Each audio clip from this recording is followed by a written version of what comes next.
ਖਾਲਸਾ ਵਾਹਿਗੁਰੂ ਜੀ ਕੀ ਫਤਿਹ। ਪਰਮ ਸਤਿਕਾਰਯੋਗ ਸਾਜੀ ਨਵਾਜੀ ਗੁਰੂ ਸਵਰੂਪ ਗੁਰੂ ਕਾ ਖਾਸ ਰੂਪ ਗੁਰੂ ਖਾਲਸਾ ਗੁਰ ਸੰਗਤ ਜੀ ਬਹੁਤ ਹੀ ਵੱਡਿਆਂ ਭਾਗਾਂ ਵਾਲੇ ਹਾਂ ਜੋ ਜੁਗੋ ਜੁਗ ਅਟਲ ਸਤਿਗੁਰੂ ਸ੍ਰੀ ਗੁਰੂ ਗ੍ਰੰਥ ਸਾਹਿਬ ਜੀ ਮਹਾਰਾਜ ਤਿਨਾਂ ਦੀ ਪਾਵਨ ਪਵਿੱਤਰ ਹਜ਼ੂਰੀ ਦੇ ਅੰਦਰ ਜੁੜ ਬੈਠ ਕੇ ਬਾਬਾਣੀਆਂ ਕਹਾਣੀਆਂ ਕਥਾ ਵਿਚਾਰਾ ਆਪ ਜੀ ਬਹੁਤ ਹੀ ਭਾਵਨਾ ਦੇ ਨਾਲ ਹਰ ਰੋਜ਼ ਦੀ ਤਰ੍ਹਾਂ ਸ਼ਰਵਣ ਕਰਦੇ ਆ ਰਹੇ ਹੋ। ਪਿਛਲੇ ਦੀਵਾਨਾਂ ਦੇ ਵਿੱਚ ਆਪ ਜੀ ਨੇ ਬਹੁਤ ਹੀ ਸਤਿਕਾਰਯੋਗ ਗਿਆਨੀ ਜਨਾਂ ਪਾਸੋਂ ਗੁਰ ਇਤਿਹਾਸ ਸ਼ਰਵਣ ਕੀਤਾ ਸੀ। ਜਿਵੇਂ ਧੰਨ ਗੁਰੂ ਨਾਨਕ ਦੇਵ ਸੱਚੇ ਪਾਤਸ਼ਾਹ ਮਹਾਰਾਜ ਦੇਸਾਂ ਪ੍ਰਦੇਸਾਂ ਦੇ ਵਿੱਚ ਵਿਚਰਦਿਆਂ ਹੋਇਆਂ ਗਰੀਬ ਨਵਾਜ ਧੰਨ ਗੁਰੂ ਨਾਨਕ ਦੇਵ ਮਹਾਰਾਜ ਜੰਮੂ ਇਲਾਕੇ ਦੇ ਵਿੱਚ ਪਹੁੰਚੇ। ਇੱਥੋਂ ਦਾ ਇਤਿਹਾਸ ਸਾਰਾ ਆਪ ਜੀ ਨੇ ਸ਼ਰਵਣ ਕੀਤਾ ਸੀ। ਜਿਸ ਤਰ੍ਹਾਂ ਜਾਮਾਵੰਤੀ ਸੀ, ਜਾਮਾਵੰਤੀ ਤੋਂ ਜੰਮੂ ਸ਼ਹਿਰ ਪਿਆ ਬੜਾ ਪ੍ਰਸਿੱਧ ਹੈ। ਧੰਨ ਗੁਰੂ ਨਾਨਕ ਦੇਵ ਮਹਾਰਾਜ ਜੀ ਦੇ ਕੋਲ ਜਿਸ ਤਰ੍ਹਾਂ ਭਾਈ ਮਰਦਾਨਾ ਜੀ ਤੇ ਭਾਈ ਬਾਲਾ ਜੀ ਗੁਰੂ ਅੰਗਦ ਦੇਵ ਮਹਾਰਾਜ ਜੀ ਨੂੰ ਇਤਿਹਾਸ ਸੁਣਾ ਰਹੇ ਹੈ। ਜਿਹੜੇ ਆਸ਼ਰਮਾਂ ਦੇ ਬਾਰੇ ਆਪ ਜੀ ਨੇ ਕਥਾ ਸ਼ਰਵਣ ਕੀਤੀ ਸੀ, ਗਰੀਬ ਨਵਾਜ ਸੱਚੇ ਪਾਤਸ਼ਾਹ ਮਹਾਰਾਜ ਜੀ ਦਾ ਇਤਿਹਾਸ ਜੋ ਜੰਮੂ ਦੇ ਇਲਾਕੇ ਦਾ ਰਾਜਾ, ਇਹਨੂੰ ਖਬਰ ਗੁਰੂ ਨਾਨਕ ਦੇਵ ਮਹਾਰਾਜ ਜੀ ਦੇ ਆਉਣ ਦੀ ਪੁੱਜਦੀ ਹੈ। ਗੁਰੂ ਨਾਨਕ ਦੇਵ ਮਹਾਰਾਜ ਜੀ ਦੇ ਕੋਲ ਆਉਂਦਾ ਹੈ। ਜਿੱਥੇ ਆਪਾਂ ਇਤਿਹਾਸ ਸ਼ਰਵਣ ਕਰਨਾ ਹੈ ਉੱਥੇ ਅੱਜ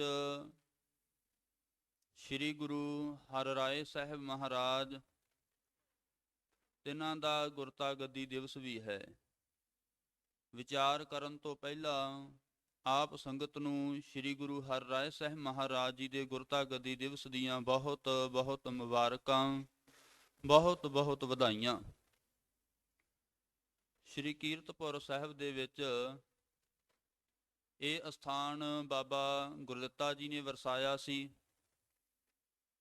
ਇੱਥੇ ਹੀ ਗੁਰਤਾ ਗੱਦੀ ਸ੍ਰੀ ਗੁਰੂ ਹਰਿਰਾਏ ਸਾਹਿਬ ਮਹਾਰਾਜ ਜੀ ਨੂੰ ਮਿਲਦੀ ਹੈ। ਇੱਥੇ ਇਸ ਸਥਾਨ ਤੇ ਹੀ ਮਹਾਰਾਜ ਜੀ ਦਾ ਅਵਤਾਰ ਹੁੰਦਾ ਹੈ। ਮੇਰੀ ਪੀਰੀ ਦੇ ਮਾਲਕ ਛੇਵੇਂ ਪਾਤਸ਼ਾਹ ਸ੍ਰੀ ਗੁਰੂ ਹਰਗੋਬਿੰਦ ਸਾਹਿਬ ਮਹਾਰਾਜ ਤਿਨਾਂ ਦੇ 5 ਸੁਪੁੱਤਰ, ਉਹਨਾਂ ਦੇ ਵਿੱਚੋਂ ਵੱਡੇ ਸੁਪੁੱਤਰ ਬਾਬਾ ਗੁਰਦਿੱਤਾ ਜੀ ਦੇ ਗ੍ਰਹਿ ਦੇ ਵਿਖੇ ਸ੍ਰੀ ਗੁਰੂ ਹਰਿਰਾਏ ਮਹਾਰਾਜ ਜੀ ਦਾ ਅਵਤਾਰ ਹੁੰਦਾ ਹੈ। ਗੁਰਤਾ ਗੱਦੀ ਤੇ ਚੇਤ ਸੁਦੀ 10 ਨੂੰ ਮਹਾਰਾਜ ਬਿਕਰਮੀ 1701 ਈਸਵੀ 1606 ਦੇ ਵਿੱਚ ਵਿਰਾਜਮਾਨ ਹੁੰਦੇ ਹੈ।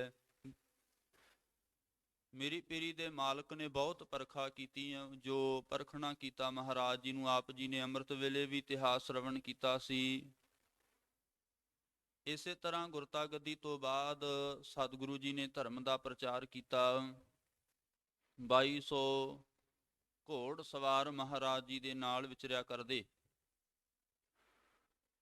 ਗਰੀਬ ਨਵਾਜ ਜੀ ਨੇ ਬਾਣੀ ਜਿੱਥੇ ਪੜ੍ਹਨੀ ਸਿਖਾਈ, ਉੱਥੇ ਨਾਲ ਬਾਣੀ ਦਾ ਸਤਿਕਾਰ ਵੀ ਗੁਰੂ ਕੇ ਸਿੱਖਾਂ ਨੂੰ ਸਿਖਾਇਆ। ਆਪ ਜੀ ਬਹੁਤ ਵਾਰ ਮਹਾਤਮਾ ਜਨਾਂ ਤੋਂ, ਗਿਆਨੀ ਜਨਾਂ ਤੋਂ ਇਹ ਸਾਖੀ ਸ਼ਰਵਣ ਕਰਦੇ ਹੋ। 7ਵੇਂ ਪਾਤਸ਼ਾਹ ਮਹਾਰਾਜ ਆਰਾਮ ਫਰਮਾ ਰਹੇ ਸਨ। ਕਾਬਲ ਦੀ ਧਰਤੀ ਤੋਂ ਸੰਗਤਾਂ ਆਈਆਂ। ਉਹ ਜਦੋਂ ਆਏ ਹੈ, ਆਉਂਦਿਆਂ ਸਾਰ ਗੁਰੂ ਕੇ ਸਿੱਖਾਂ ਦਾ ਇੱਕ ਨੇਮ ਸੀ, ਬਾਣੀ ਪੜ੍ਹਦੇ ਕੀਰਤਨ ਗਾ ਰਹੇ ਸਨ। ਗੁਰਸੰਗਤ ਜੀ ਜਦੋਂ ਕੰਨਾਂ ਦੇ ਵਿੱਚ ਮਹਾਰਾਜ ਦੇ ਆਵਾਜ਼ ਪੈਂਦੀ ਹੈ, ਆਰਾਮ ਫਰਮਾ ਰਹੇ, ਉਸੇ ਵਕਤ ਇੱਕੋ ਦਮ ਖੜੇ ਹੋ ਗਏ। ਜਦੋਂ ਕਾਹਲੀ ਦੇ ਨਾਲ ਖੜੇ ਹੁੰਦੇ ਹੈ, ਜਿਸ ਆਸਣ ਤੇ ਸਤਿਗੁਰੂ ਜੀ ਸਜੇ ਹੋਏ ਸੀ, ਉਹ ਮੰਜੇ ਦਾ ਪਾਵਾ ਗਰੀਬ ਨਵਾਜ ਸੱਚੇ ਪਾਤਸ਼ਾਹ ਮਹਾਰਾਜ ਜੀ ਦੇ ਗੋਡੇ ਦੇ ਨਾਲ ਲੱਗਦਾ ਹੈ। ਲੱਗਣ ਦੇ ਕਰਕੇ ਕੁਝ ਕੁ ਜ਼ਖਮ ਹੁੰਦਾ ਹੈ। ਖੂਨ ਸਿਮਦਾ ਹੈ, ਸੰਗਤਾਂ ਨੂੰ ਪਤਾ ਲੱਗਦਾ ਹੈ। ਪੁੱਛਿਆ, ਮਹਾਰਾਜ ਐਡੀ ਆਪ ਜੀ ਨੂੰ ਕਿਹੜੀ ਕਾਹਲੀ ਹੋ ਗਈ ਸੀ, ਇੱਕੋ ਦਮ ਤੁਸੀਂ ਮਹਾਰਾਜ ਉੱਠੇ ਹੋ, ਡਰ ਗਏ ਸੋ ਜਾਂ ਕੀ ਕਾਰਨ ਬਣਿਆ? ਮਹਾਰਾਜ ਨੇ ਕਾਰਨ ਦੱਸਿਆ ਕਿ ਨਹੀਂ ਭਾਈ, ਸੰਗਤਾਂ ਆ ਰਹੀਆਂ ਸੀ, ਬਾਣੀ ਗਾ ਰਹੀਆਂ ਸਨ। ਬਾਣੀ ਗਾਉਂਦੀ ਉਹ ਸਾਡੀ ਆਵਾਜ਼ ਕੰਨਾਂ ਦੇ ਵਿੱਚ ਪਈ ਹੈ। ਜੇ ਅਸੀਂ ਖੜੇ ਨਾ ਹੁੰਦੇ ਤਾਂ ਇਹ ਗੁਰਬਾਣੀ ਦਾ ਅਦਬ ਨਹੀਂ ਸੀ, ਗੁਰਬਾਣੀ ਦਾ ਸਤਿਕਾਰ ਨਹੀਂ ਸੀ। ਜੇ ਅਸੀਂ ਸਤਿਕਾਰ ਨਾ ਕੀਤਾ, ਆਉਣ ਵਾਲੀ ਸਿੱਖ ਸੰਗਤ ਨੇ ਸਤਿਕਾਰ ਨਹੀਂ ਕਰਨਾ। ਪਾਵਨ ਮੁਖਾਰਬਿੰਦ ਤੋਂ ਸਤਿਗੁਰੂ ਜੀ ਨੇ ਬਚਨ ਕਹੇ ਸਨ, ਜਿਨ ਪੈ ਬਾਣੀ ਅਦਬ ਨਾ ਧਾਰਾ, ਜਾਣੋ ਸੋ ਸਿੱਖ ਨਹੀਂ ਹਮਾਰਾ। ਜਿੱਥੇ ਸਾਨੂੰ ਬਾਣੀ ਦਾ ਅਦਬ ਕਰਨਾ ਸਿਖਾਇਆ, ਉੱਥੇ ਮਹਾਰਾਜ ਜੀ ਨੇ ਜਗ੍ਹਾ ਜਗ੍ਹਾ ਤੇ ਦਵਾਖਾਨੇ ਵੀ ਖੋਲ੍ਹੇ ਹੋਏ ਸਨ। ਦਾਰਾ ਸਕੋ ਸ੍ਰੀ ਗੁਰੂ ਹਰਿਰਾਏ ਸਾਹਿਬ ਮਹਾਰਾਜ ਜੀ ਦੇ ਦਵਾਖਾਨੇ ਤੋਂ ਹੀ ਠੀਕ ਹੋਇਆ ਸੀ। ਸੰਸਾਰ ਦੇ ਅੰਦਰ ਭਰਾਵਾਂ ਭਰਾਵਾਂ ਦਾ ਪਿਆਰ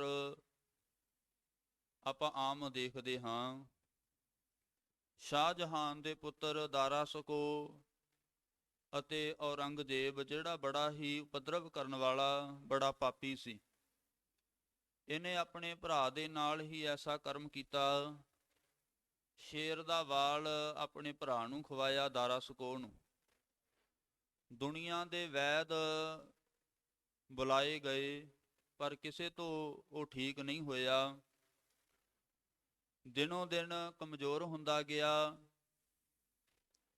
ਕਿਸੇ ਵੈਦ ਨੇ ਆ ਕੇ, ਗੁਰਮੁਖ ਨੇ ਆ ਕੇ ਦੱਸਿਆ ਕਿ ਸਿੱਖਾਂ ਦੇ ਗੁਰੂ 7ਵੇਂ ਪਾਤਸ਼ਾਹ ਸ੍ਰੀ ਗੁਰੂ ਹਰਿਰਾਏ ਸਾਹਿਬ ਮਹਾਰਾਜ ਹੈ, ਉਹਨਾਂ ਦੇ ਦਰ ਤੇ ਦਵਾਖਾਨਾ ਖੋਲ੍ਹਿਆ ਹੋਇਆ, ਤੁਸੀਂ ਉੱਥੇ ਚਲੇ ਜਾਓ, ਤੁਹਾਡਾ ਪੁੱਤਰ ਠੀਕ ਹੋਏਗਾ। ਉਧਰੋਂ ਸ਼ਾਹਜਹਾਨ ਕਹਿੰਦਾ ਹੈ ਕਿ ਮੈਂ ਚਲਾ ਤਾਂ ਜਾਵਾਂਗਾ, ਮੈਂ ਉਹਨਾਂ ਦੇ ਦਰ ਦੇ ਨਾਲ ਬਹੁਤ ਪਾਪ ਕਮਾਇਆ ਹੈ। ਇਸੇ ਤਰ੍ਹਾਂ ਹੀ ਸਾਡਾ ਪਿਤਾ ਪਤਾਮਿਆਂ ਦਾ ਉਹਨਾਂ ਦੇ ਨਾਲ ਵੈਰ ਚੱਲਦਾ ਆਉਂਦਾ ਹੈ। ਬਾਬਰ ਕਿਆ ਤੇ ਬਾਬਿਆਂ ਕਿਆ ਬਾਬੇ ਕਾ, ਇਹ ਆਪ ਜੀ ਨੂੰ ਪਤਾ ਹੈ, ਦਿਨਾਂ ਦਿਨਾਂ ਤੋਂ ਵੈਰ ਵੱਧਦਾ ਹੀ ਜਾਂਦਾ ਹੈ। ਇਸੇ ਤਰ੍ਹਾਂ ਗੁਰਸੰਗਤ ਜੀ ਇੱਕ ਵਾਰੀ ਭਾਵਨਾ ਰੱਖ ਕੇ ਇਹਨੇ ਆਪਣੇ ਅਹਿਲਕਾਰ ਭੇਜੇ ਸ੍ਰੀ ਗੁਰੂ ਹਰਿਰਾਏ ਸਾਹਿਬ ਮਹਾਰਾਜ ਜੀ ਦੇ ਕੋਲ, ਬੇਨਤੀ ਕੀਤੀ, ਮਹਾਰਾਜ ਆਹ ਕਾਰਨ ਹੈ, ਦੱਸਿਆ ਸਾਰਾ। ਮਹਾਰਾਜ ਜੀ ਦੇ ਦਰ ਤੋਂ ਗੁਰਸੰਗਤ ਜੀ ਦਵਾ ਗਈ, ਜਿਸ ਦੇ ਵਿੱਚ ਹਰੜ ਸਨ, ਲੌਂਗ ਸਨ, ਹੋਰ ਕਈ ਦਵਾ ਪਾਈਆਂ ਗਈਆਂ ਸੀ। ਮਹਾਰਾਜ ਜੀ ਦੇ ਦਰ ਤੋਂ ਦਾਰਾ ਸਕੋ ਠੀਕ ਹੋਇਆ। ਇਸੇ ਤਰ੍ਹਾਂ ਹੀ ਬਹੁਤ ਗਰੀਬ ਨਿਵਾਸ ਸੱਚੇ ਪਾਤਸ਼ਾਹ ਮਹਾਰਾਜ ਜੀ ਨੇ ਪ੍ਰਚਾਰ ਕੀਤਾ ਸੀ, ਬਾਣੀ ਦਾ, ਬਾਣੇ ਦਾ ਪ੍ਰਚਾਰ ਕੀਤਾ। ਆਪ ਜੀ ਨੂੰ ਪਤਾ ਹੈ, ਮਾਲਵੇ ਇਲਾਕੇ ਦੇ ਵਿੱਚ ਜਿਸ ਵਕਤ ਸ੍ਰੀ ਗੁਰੂ ਹਰਿਰਾਏ ਸਾਹਿਬ ਮਹਾਰਾਜ ਆਏ, ਉਸੇ ਵਕਤ ਹੀ ਗਰੀਬ ਨਿਵਾਸ ਸੱਚੇ ਪਾਤਸ਼ਾਹ ਨੇ ਸੰਦਲੀ ਤੇ ਫੂਲ ਨੂੰ ਵੀ ਰਾਜ ਬਖਸ਼ਿਆ ਸੀ। ਦੇਖੋ ਕੈਸੇ ਦਾਨੀ ਸਨ ਸ੍ਰੀ ਗੁਰੂ ਹਰਿਰਾਏ ਸਾਹਿਬ ਮਹਾਰਾਜ। ਕਾਲੇ ਖਾਂ ਜਦੋਂ ਦਰਬਾਰ ਦੇ ਅੰਦਰ ਲੈ ਕੇ ਆਪਣੇ ਭਤੀਜਿਆਂ ਨੂੰ ਗੁਰਸੰਗਤ ਜੀ ਅੱਗੇ ਖੜਾ ਹੋਇਆ, ਮਹਾਰਾਜ ਜੀ ਨੇ ਪੁੱਛਿਆ ਕਿ ਇਹ ਕੀ ਕਰ ਰਹੇ ਆ, ਕਿਉਂਕਿ ਉਹ ਪੇਟ ਖੜਕਾ ਰਹੇ ਸਨ ਆਪਦਾ। ਢਿੱਡ ਖੜਕਾਉਂਦਿਆਂ ਨੇ ਪੁੱਛਿਆ ਮਹਾਰਾਜ ਨੇ ਕੀ ਕਾਰਨ ਹੈ, ਦੱਸਿਆ ਮਹਾਰਾਜ ਭੁੱਖੇ ਹੈ। ਸਾਰਾ ਕਾਰਨ ਦੱਸ ਦਿੱਤਾ ਕਿ ਇਹਨਾਂ ਦੇ ਮਾਤਾ ਪਿਤਾ ਚੜ੍ਹਾਈ ਕਰ ਗਏ। ਗਰੀਬ ਨਵਾਜ ਜੀ ਨੇ ਸੁਤੇ ਸਿੱਧ ਬਚਨ ਕੀਤਾ ਕਿ ਇਹ ਭਾਈ ਭੁੱਖੇ ਨਹੀਂ, ਇਹ ਤਾਂ ਰਜਾਉਣ ਵਾਲੇ ਹੈ। ਪਟਿਆਲੇ ਦਾ ਰਾਜ, ਜੀਂਦ ਦਾ ਰਾਜ ਗਰੀਬ ਨਿਵਾਸ ਸੱਚੇ ਪਾਤਸ਼ਾਹ ਸ੍ਰੀ ਗੁਰੂ ਹਰਿਰਾਏ ਸਾਹਿਬ ਮਹਾਰਾਜ ਜੀ ਨੇ ਬਖਸ਼ਿਆ ਸੀ। ਗੁਰਸੰਗਤ ਜੀ ਐਸੇ ਦੀਨ ਦਿਆਲ ਸਤਿਗੁਰੂ ਸ੍ਰੀ ਗੁਰੂ ਹਰਿਰਾਏ ਸਾਹਿਬ ਮਹਾਰਾਜ ਜੀ ਅੱਜ ਗੁਰਤਾ ਗੱਦੀ ਤੇ ਬਿਰਾਜਮਾਨ ਹੋਏ ਸਨ। ਮੇਰੀ ਪੀਰੀ ਦੇ ਮਾਲਕ ਸ੍ਰੀ ਗੁਰੂ ਹਰਗੋਬਿੰਦ ਸਾਹਿਬ ਮਹਾਰਾਜ ਨੇ 7 ਦਿਨ ਪਹਿਲਾਂ ਸੱਚਖੰਡ ਜਾਣ ਤੋਂ ਆਪ ਜੀ ਨੂੰ ਗੁਰਤਾ ਗੱਦੀ ਬਖਸ਼ ਦਿੱਤੀ ਸੀ।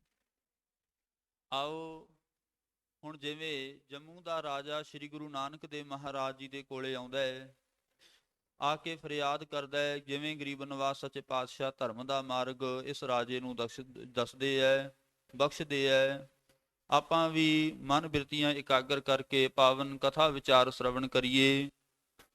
ਰਸਨਾ ਦੇ ਤਾਈਂ ਕਰੋ ਪਵਿੱਤਰ। ਇੱਕ ਵਾਰੀ ਸਭ ਸੰਗਤ ਪ੍ਰੇਮ ਦੇ ਨਾਲ ਆਖੋ ਜੀ ਸਤਨਾਮ। ਸ੍ਰੀ ਵਾਹਿਗੁਰੂ ਸਾਹਿਬ ਜੀ। ਸਤਨਾਮ। ਸ੍ਰੀ ਵਾਹਿਗੁਰੂ ਸਾਹਿਬ। ਦੋਹਰਾ। ਪੂਰਨ ਸ਼੍ਰੀ ਸਤਿਗੁਰ ਤੁਹੀ ਦੀਜੈ ਨਿਜ ਉਪਦੇਸ਼। ਧੰਨ ਗੁਰੂ ਨਾਨਕ ਦੇਵ ਸੱਚੇ ਪਾਤਸ਼ਾਹ ਮਹਾਰਾਜ ਜੀ ਦੇ ਕੋਲ ਜਦੋਂ ਇਹ ਰਾਜਾ ਆਇਆ ਹੈ, ਆ ਕੇ ਗਰੀਬ ਨਵਾਜ਼ ਸੱਚੇ ਪਾਤਸ਼ਾਹ ਮਹਾਰਾਜ ਜੀ ਨੂੰ ਆਖਣ ਲੱਗਾ, ਸਤਿਗੁਰੂ ਜੀ ਕਿਰਪਾ ਕਰੋ, ਤੁਸੀਂ ਪੂਰਨ ਹੋ, ਮੈਨੂੰ ਆਪਣਾ ਨਿਜ ਉਪਦੇਸ਼ ਦਿਓ। ਗਹੀ ਚਰਨ ਕੀ ਸ਼ਰਨ ਮੈਂ ਸਿੱਖ ਕਰੋ ਜਗਤੇਸ਼। ਜਗਤ ਦੇ ਮਾਲਕ ਸਤਿਗੁਰੂ ਜੀ ਕਿਰਪਾ ਕਰੋ ਮਹਾਰਾਜ, ਮੈਂ ਆਪ ਜੀ ਦੀ ਚਰਨ ਸ਼ਰਨ ਦੇ ਅੰਦਰ ਚੱਲ ਕੇ ਆਇਆ ਹਾਂ, ਮੈਨੂੰ ਆਪਣੀ ਚਰਨ ਸ਼ਰਨ ਦੇ ਵਿੱਚ ਰੱਖੋ, ਆਪਣਾ ਉਪਦੇਸ਼ ਬਖਸ਼ਿਸ਼ ਕਰੋ। ਚੌਪਈ। ਸੁਨਤ ਬਿਨੈ ਕਰ ਦਇਆ ਕਿਰਪਾਲਾ। ਜਦੋਂ ਰਾਜੇ ਨੇ ਆ ਕੇ ਬੇਨਤੀ ਕੀਤੀ ਕਿਰਪਾਲੂ, ਸਤਿਗੁਰੂ ਜੀ ਨੇ ਇਸ ਦੀਆਂ ਬੇਨਤੀਆਂ ਗੁਰਸੰਗਤ ਜੀ ਸੁਣੀਆਂ ਹਨ। ਸੁਖ ਨਿਧ ਬੋਲੇ ਬਚਨ ਰਸਾਲਾ। ਸੁਖਾਂ ਦੇ ਖਜ਼ਾਨੇ ਗੁਰੂ ਨਾਨਕ ਦੇਵ ਸੱਚੇ ਪਾਤਸ਼ਾਹ ਮਹਾਰਾਜ ਆਪਣੇ ਮੁਖਾਰ ਬਿੰਦ ਤੋਂ ਵਚਨ ਬੋਲੇ। ਕੀਜੈ ਸਦਾ ਧਰਮ ਕੋ ਨਿਆਉ।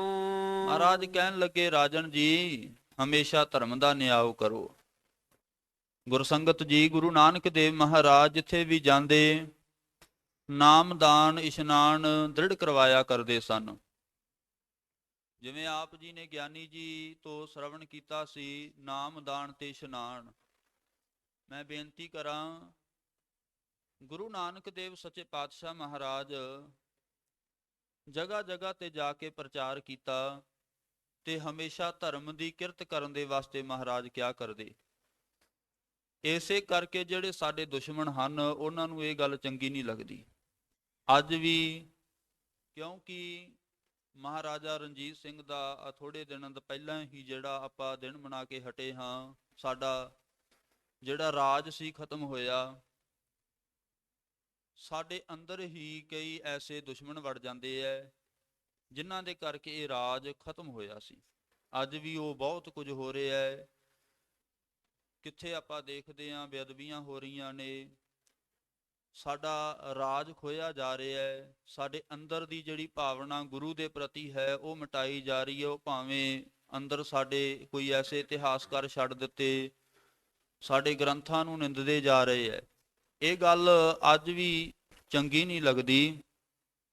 ਸਤਿਗੁਰੂ ਗੁਰੂ ਨਾਨਕ ਦੇਵ ਮਹਾਰਾਜ ਜੀ ਨੇ ਵੀ ਇਸ ਰਾਜੇ ਨੂੰ ਕਿਹਾ ਕਿ ਭਾਈ ਕਦੇ ਵੀ ਕਿਸੇ ਦੇ ਉੱਪਰ ਉਪਦਰਵ ਨਹੀਂ ਕਰਨਾ, ਧਰਮ ਦਾ ਪ੍ਰਚਾਰ ਕਰਨਾ ਹੈ, ਧਰਮ ਦਾ ਨਿਆਂ ਕਰਨਾ ਹੈ। ਗਰੀਬ ਨਵਾਜ਼ ਸੱਚੇ ਪਾਤਸ਼ਾਹ ਮਹਾਰਾਜ ਆਖਣ ਲੱਗੇ ਕਿ ਰਾਜਨ ਜੀ ਜਦੋਂ ਵੀ ਤੁਹਾਡੇ ਕੋਲੇ ਰਾਜ ਹੈ, ਅੱਜ ਰਾਜ ਹੈ, ਕਦੇ ਕਿਸੇ ਦੇ ਨਾਲ ਉਪਦਰਵ ਨਹੀਂ ਕਰਨਾ।